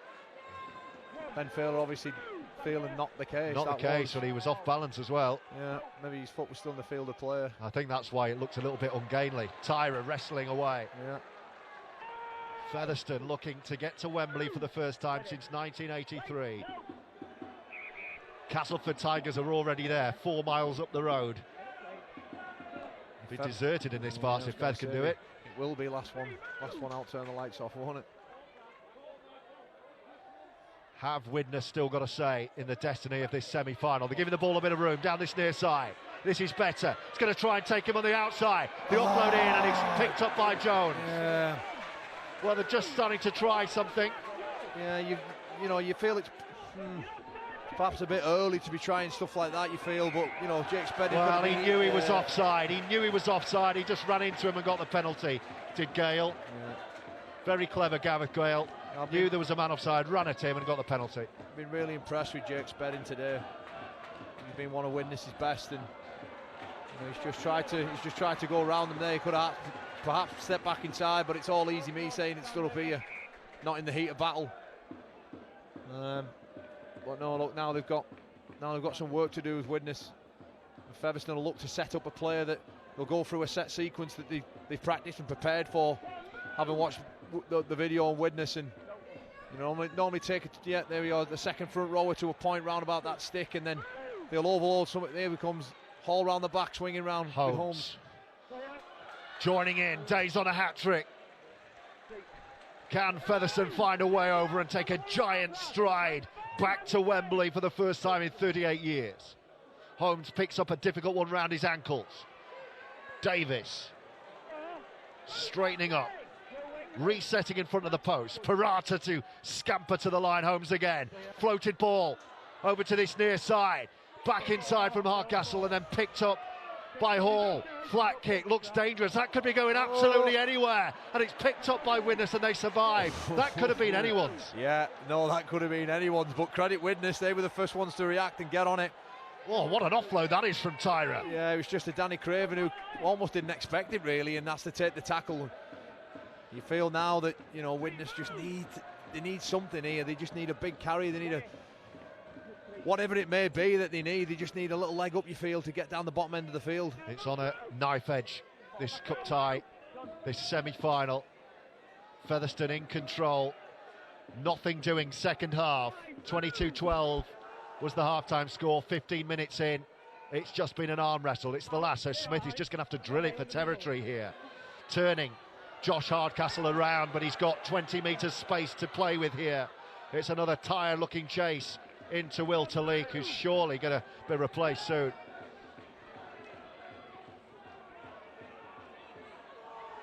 But they're hanging on, and they're hanging in there, Widnes.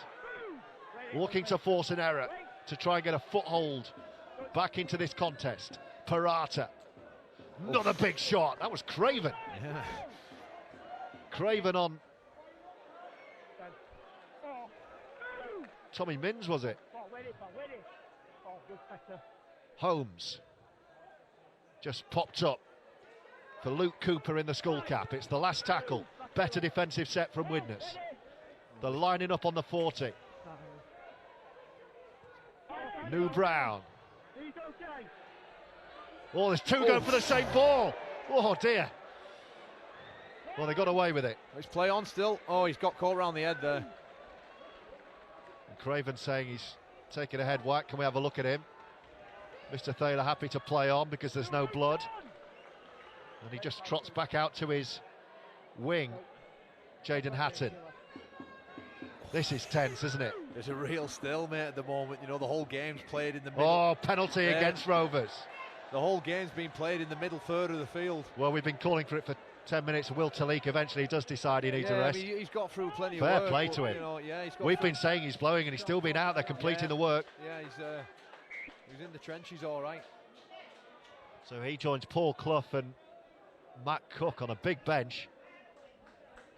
You know, looking to a short breather perhaps and get them big bodies back out there, you know, with the last sort of 10-15 minutes of the game to try and create some ruck speed, create some momentum, because when Widnes have done that, they've looked so much more threatening when they're allowed to play off a quick ruck and allowed to play off the back of momentum, but you know, all too often they just haven't really had enough of it. We'll get a good look at them now with the ball.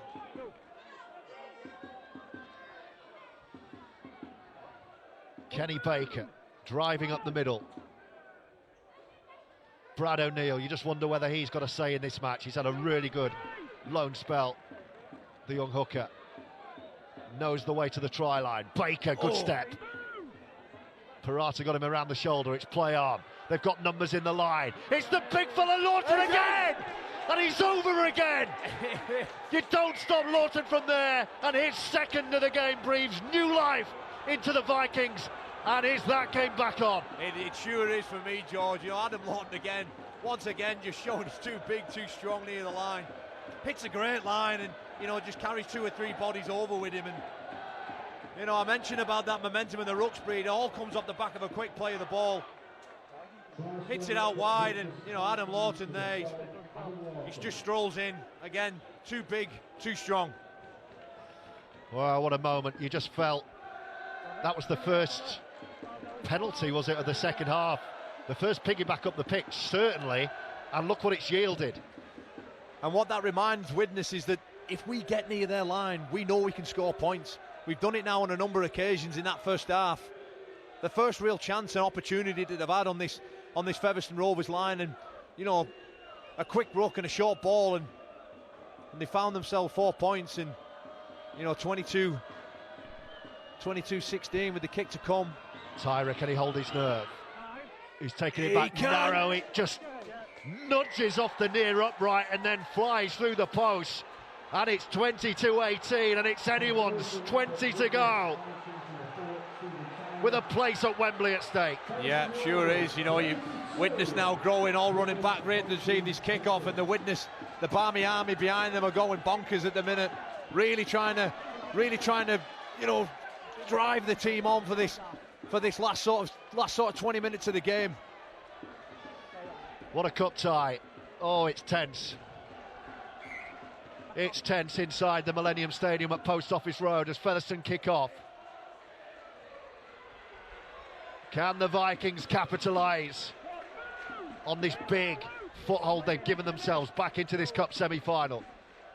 A place against the York City Knights awaits next month at Wembley on Challenge Cup final day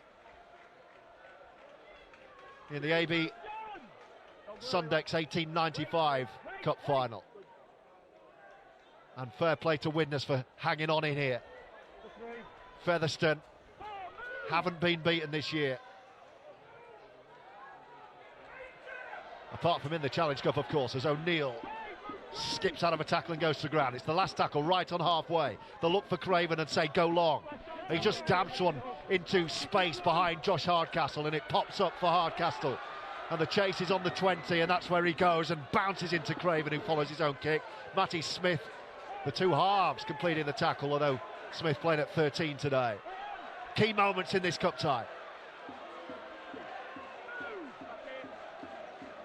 Rovers still know if they can find a score, they'll be pretty much there. It's Widnes who need to keep this comeback going. Parata to Kopchak down the middle. Runs straight at Lawton and then offloads flat. He picked out the big fella then and said, let's see what you got. Parata to Holmes. Oh, there's a big Holmes gap is behind the the gap. ruck. Holmes is through the gap. Has he got support? He's ankle tapped and gets a penalty, and they could take the 2 here.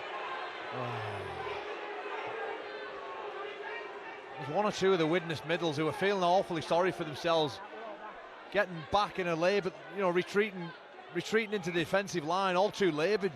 It's a cup semi-final. You've got to find that energy. You've got to ignore them voices in your head and get back behind the ball. And when you don't do that, you allow big gaps to appear behind the ruck. And someone like Tom Holmes, he's going to take that all day long. And then a bit of ill discipline to knock him off the ball after you've pretty much defended the whole set. Craig Hall, this will be meat and drink for him. 2 points just slightly to the left-hand side of the sticks from 25 out. He should slot this now, and it still keeps, it still would make a try and a conversion. Yeah, it would still be a one-score game, but Widnes, every time they seem to get a foothold in the game, they just sort of let it slip away somehow. Craig Hall and he has, through the post to give Featherstone a 6-point lead with 18 minutes to go. Rovers still in pole position for that Wembley return. You still feel there's more points in this game, George, don't you? It's definitely not going to stay like this. I still believe that there's another 2 tries in this game, and there's some awfully tired bodies out there now on both sides of the field, I must say. But like I said earlier, you've just got to ignore them voices in your head that tell you that you want an easy way out, and you've just got to find a way and push through it. The prize and the reward is so much better than the pain that they'll be going through right now. Craven restarts, he drills a low one. It's a dangerous bouncing ball, and it's picked up, and here they come again, and another big carry. Good defence from Widnes. Key moments in this game with 17 to go. I'm looking round behind me at a nervous Martin Vickers of Featherstone Rovers in the corporate boxes behind me, deep in conversation with Ralph Rimmer from the Rugby Football League, Gary and Kath Hetherington to their left. Love to know what they're all talking about in there. They'll be enjoying this cup ties. I hope you are at home. Junior Moores, can he get away? As Kyle said, he's not caught fire yet.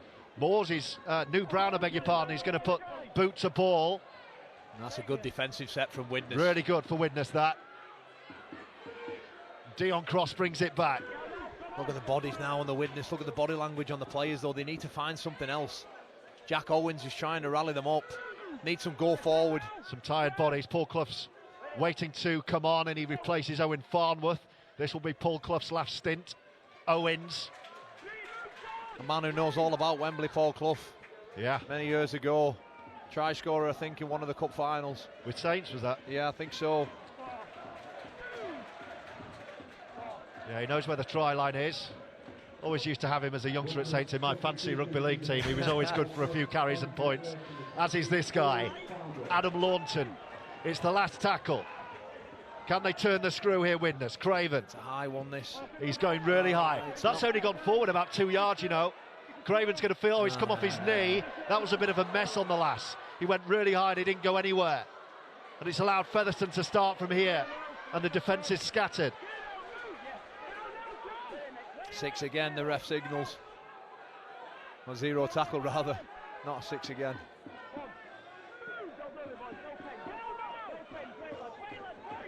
$15 to go. 6 points in it. Gareth Gale for Featherstone. York City Knights waiting at Wembley. Holmes. Oh, he juggles it and just about keeps control. James Lockwood. Parata waits. Kopchak showing interest in another drive, but they go for the short one to Davis, who's had a great stint. It's a good carry behind the ruck. It allows... He's a little bulldog of a runner. Parata. Oh, he's gone to ground. Your man again, Parata. He's not had the best of games, has he? I picked him up when he was at the start of the game, and he's not having one of his best afternoons. No, I mean, it's almost like the ruck is just too quick for him. He jumps out, and it's someone desperate attempt of an ankle tap, and it manages to put enough off Parata, whose pass ends up a bit wayward and all around the ankles at Tom Holmes. And Steve Tyra now takes it forward. I'll give you a 10-minute warning or so, Kyle, as well. You'll be on player of the match duties. I'll be asking you in about 10 minutes to select your Our League player of the match. Could be from either side at the moment. There's been some good performances right across the park, really, hasn't there? Is there a match winner? Is there a match winner yet who we haven't seen, who's going to make a name for himself? Maybe look down the short side. No. Who's got the most energy? Clough is back on, running into traffic. And Kopczak and Parata. One bit of magic, perhaps. One bit of... Oh, Spedding's gone backwards. No, he's knocked it on. He was looking forward and knocked on, and that's a poor error from Widnes, and Featherstone will get the ball back here. It's a poor pass selection as well from Lyons, I think. He's just sort of not even looked where he was throwing the ball, maybe anticipating that obviously there was going to be a runner there, but it ends up finding nobody. Poor end to the set for Widnes. They can't afford to be giving ball away like that at this stage in the game. They are behind, they are chasing the game. If they're not going to do it with the defence, they've got to do it with ball in hand. Next score could decide this contest. Lockwood. He's been good today, Lockwood. Parata to Kopczak, and then on to New Brown. This is good. It goes through Hall. They're just starting to creep up here, Featherstone. Is this the moment for Rovers to win it? One-up drive from Gareth Gale. Still going. Still going, strong, leggy runner, the winger. The defence right on their own line. It's an awful pass, it's over the head, but it could work here. Holmes has picked it up, he fizzes one in, it's come to ground, and that's a knock-on. Nobody. Wow. It really is tit for tat, this game. You know, littered with errors in the second half, really. They're just looking for that one big pass that could have sealed the victory, but it came to ground. There's another Widnes injury and back play here. You know, sometimes I think for Featherstone, less is more, really. You know, when they've just challenged them around the ruck and looked to roll, you know, like Matty Smith's been out there all game, you know, getting in and around players who have been out there for long periods in the game, in this heat, in this intensity. Danny Craven, who's injured, by the way. He looks groggy as well. He's rejoined the line, but it doesn't look good. No, his side need him more than ever, really, now. He's holding, what's he holding? His right arm. Right arm. I mean, he's in the line, but I don't think he wants the ball. No. And that's a real problem. There's no point being out there if they can't give him the ball. Hopefully it's just a stinger or something he can run off. Cross. It's a bit better. The Widnes, they just need to fight. They need to fight on the floor and get a quick play of the ball. They're not really playing off slow rucks every single time. Well, Matty Smith's going to have to take over here because Craven's still nursing that injury. That's better. That was Baker. Now the kick forward. Can he chase his own kick? He's off after it, Spedding. He's gathered it, Spedding. And he's going to be in touch, is he? He's not. He's done so well to stay in the field of play. What a game he's had. Hands it on. Lawton. Owens. There's surely going to be numbers on the far side. Grady. He's chosen the wrong option. They had an extra man on the wing, Widnes, and Grady kept the ball. Last tackle. Owens to put the kick in. Looking for Cross, it's going to be too high, it's patted back, Spedding off the boot. Can Cross get there? It's just going to be too long, and Featherstone survive. Oh, what a chance for Widnes. Huge chance, huge chance there. Shane Grady's got to do better there. He's got to fight, he's gone for the glory himself, and he had two guys over there on with nobody in sight around him other than one Featherstone Rovers man, and it just becomes a simple catch and pass, draw and pass, whatever you want to call it, but he's absolutely bombed a chance there for Widnes. That could have been the moment for Widnes to draw level. And you just feel how important that chance may be, you know, in the last 10 minutes of this game. Can Featherstone make them pay? Here they come.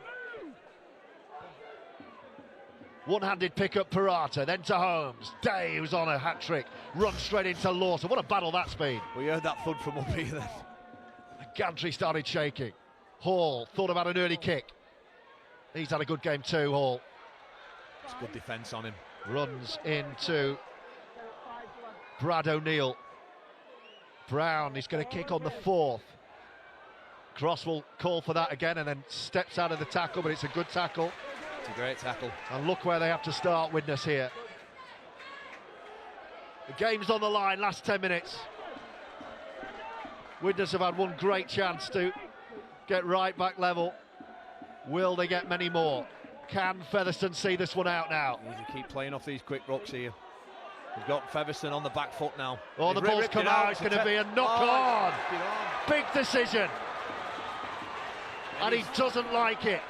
He's furious, he's Hatton. Hatton thinks that should have been a penalty. Ben Thaler says otherwise. This is Featherstone's chance to seal the win.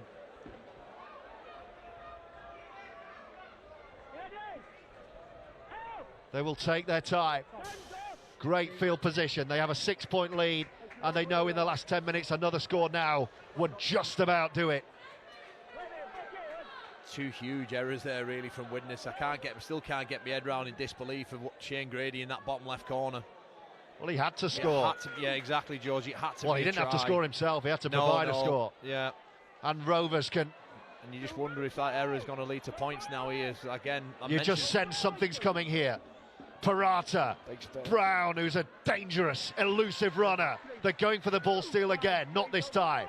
Parata with Davis hanging back at first receiver. They switch to the right-hand side, to Junior Moores. Moores with the offload to Brown, then to Lockwood, who straightens up and runs into traffic under the sticks. Referee raised 6 again, the previous play before that, George, so they've got some more defending to do. Holmes to Kopczak. Featherstone sense this is the game right here. Wembley on the line. Parata all the way back. They're going to go drop goal. He's missed it. It's probably the worst drop goal that Craig Hall will ever hit. It's a shocker, that one.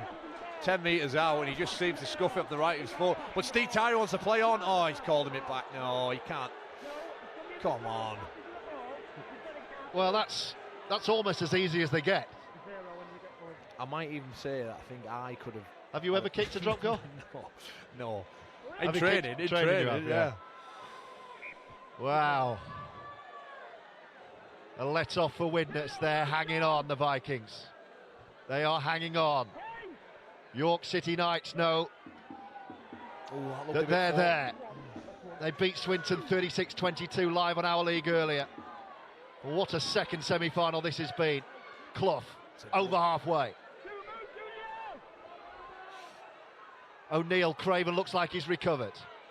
Grady. Can he atone for that error of a few moments ago? Who can be the hero here, George? O'Neill to Smith, perhaps Matty Smith. Matt Cook's back on. Great drive from Cook. Getting the first in the last 10 minutes by the looks of it. O'Neill, Smith, Lyons joining the line. The Lawton train runs on and he goes towards the line. Last tackle. Can they force another set or better? O'Neill, awful pass. Smith picks it up brilliantly. Great kick as well. Tyra goes up, knocks it back for Grady, kicks it backwards. It's still play on, but it's a right mess. Owens might pick this up on 40. Oh, he said play the ball. He's brought it back, Ben Thaler. And actually, I think that'll do Widnes because they were in trouble there. Yeah. Breathless stuff with 5 to go. Featherstone hanging on. The Featherstone faithful behind them there, just trying to rally them up for a big 5 minutes here. See this game out. You know, Featherstone don't have to win the game from this point. They've just got to make sure they don't concede. Just get through the set, kick the ball back, and ask Widnes to come back and throw something at them. Gale with the first carry. Parata gives it to Hardcastle.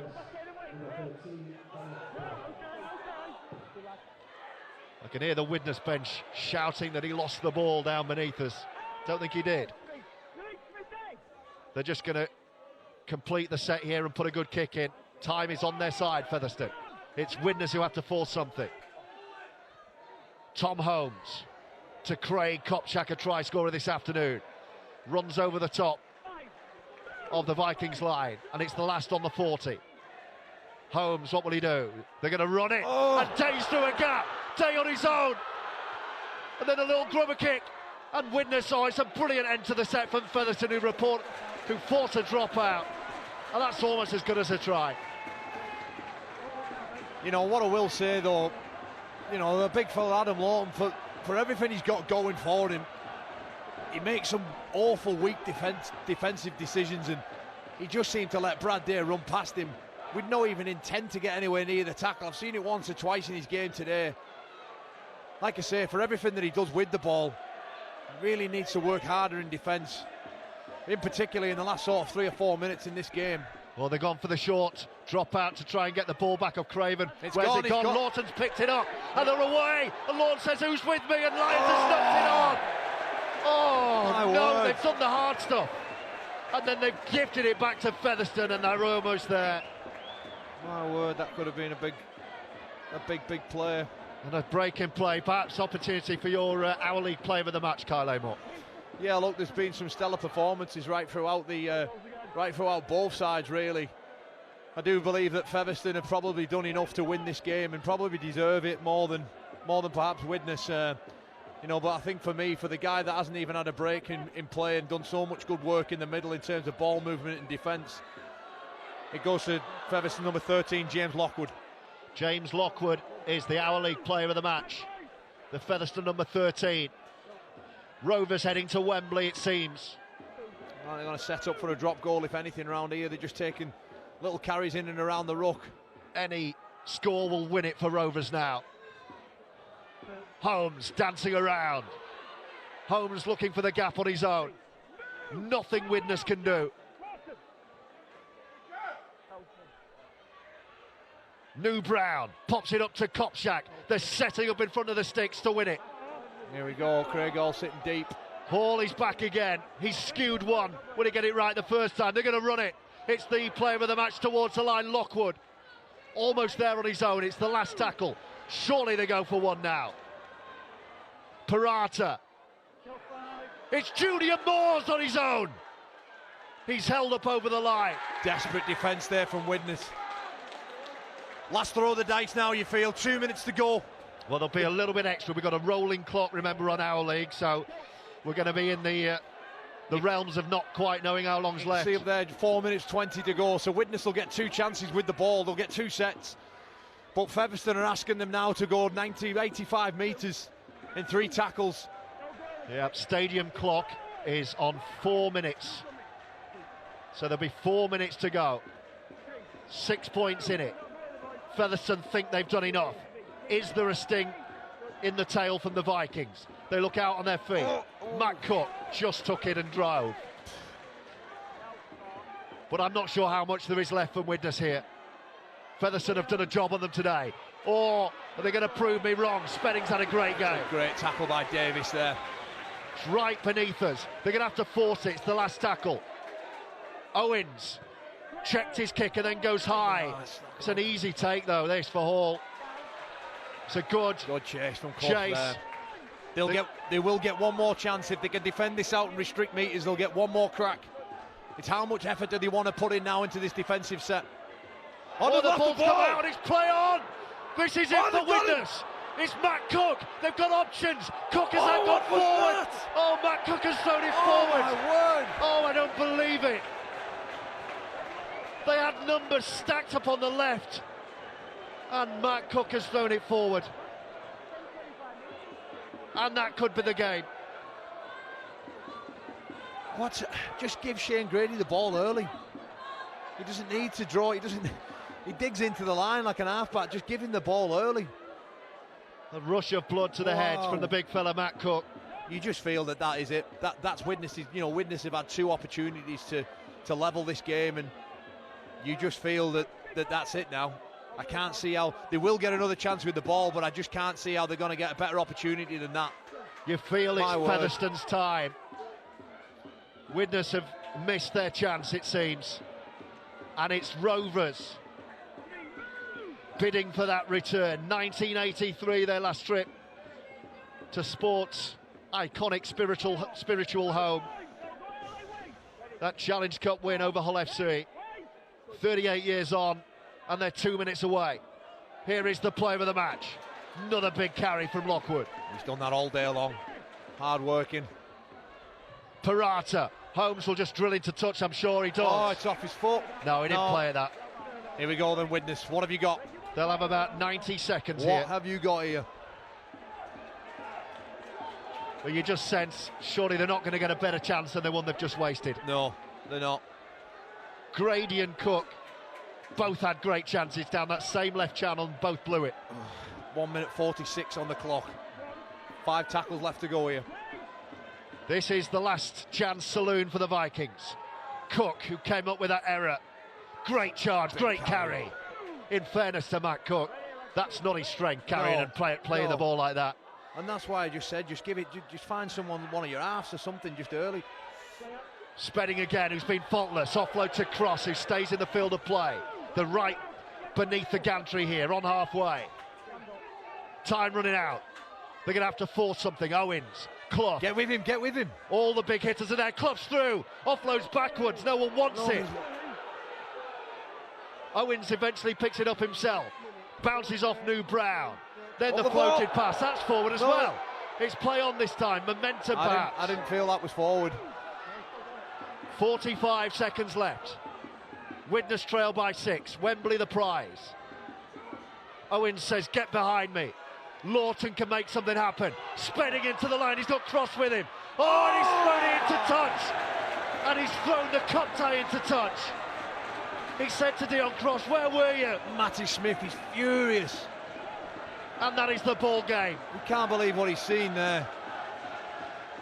The Featherstone fans behind the post to our right are bouncing up and down. What a sight that is. You know, I really feel for Jake Spedding there. You know, he's had such a tremendous game, and for me, he was close to the man of the match. But he almost just thought that his winger should have been on his shoulder. He's not really looked. He's almost just a catching a bit of a blind pass, expecting him to be there, and he wasn't. It's in touch, and there's 8 seconds left. And this is it. Featherstone Rovers poised to end that long wait. The hooter sounds, and Widnes sink to their knees in despair. Down and out, devastated and defeated. It's fantastic Featherstone's day, all right. And a long, long wait for a Rovers return to Wembley is over. 38 years after their last appearance at Sport's spiritual home, Featherstone are heading back to Wembley. They will play York in the 1895 Cup Final, and listen to what it means to this bouncing crowd at Post Office Road. What an AB Sundecks Cup semi-final we have had.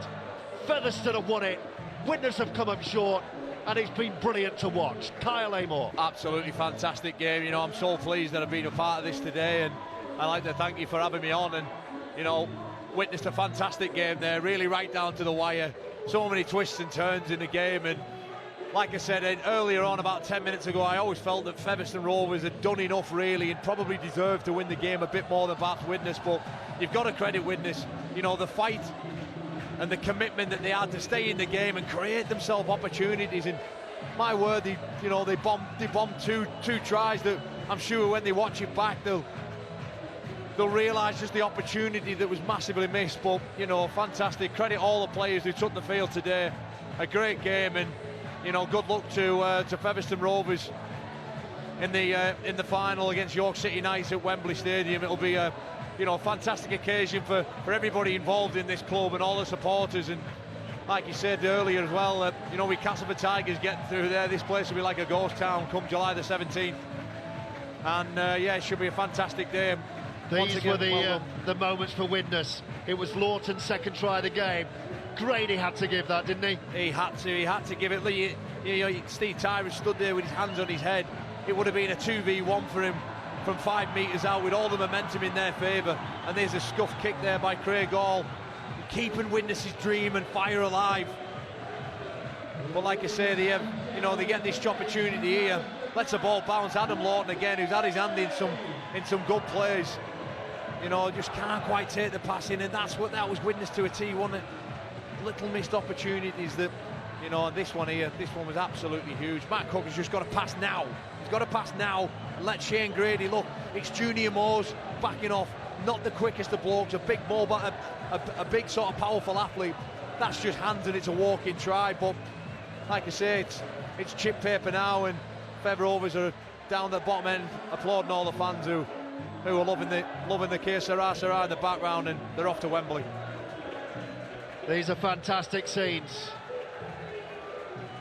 Rugby League has missed this, sport has missed this, fans back in venues and celebrating a big prize today. Featherstone Rovers fans have waited far too long for this. 38 long years to get back there, and they will enjoy this moment, and rightly so. Widnes put them to the sword in patches today. They took it all the way, and have a look at that in front of the post. Yeah, that's what it's all about, you know, creating memories, creating special moments together as a team when you put so much hard work in. And you know, the prize that was on offer was all there from the start, a trip to Wembley. And this town, you know, one of the Rugby League core groups is back to Wembley, and massive for this town as well. Away to our left, a very different picture. The red shirts with the bowed heads of the Widnes Vikings just going over to thank their fans, and I'm sure greet and talk to family members who've made the trip over the Pennines for an ultimately fruitless afternoon. But the party will go on, I'm sure, long into the night at Post Office Road. The music's pumping, the fans are bouncing, and I'm sure the beers will be flowing a little bit later as well. It's Featherstone's afternoon. They're heading to Wembley. They've won it 24-18, and they will play the York City Knights in the final of the AB Sundecks 1895 Cup on the same day of the Betfred Challenge Cup final, with Kyle and Saints and with Castleford next month, and that will be a very special day for those four sides involved in Rugby League. Some of the fans are making their way out, most of them are staying put to enjoy the party. That's as far as we go. Carl, it's been great to have you alongside me for that. Thanks for your coverage. I hope to see you again very soon. It's Featherstone's day. They've won it by 24 points to 18, and Featherstone Rovers are off to Wembley. From Kyle Amor and from me, George Riley. Hope you've enjoyed our coverage, and we'll see you next time. Goodbye.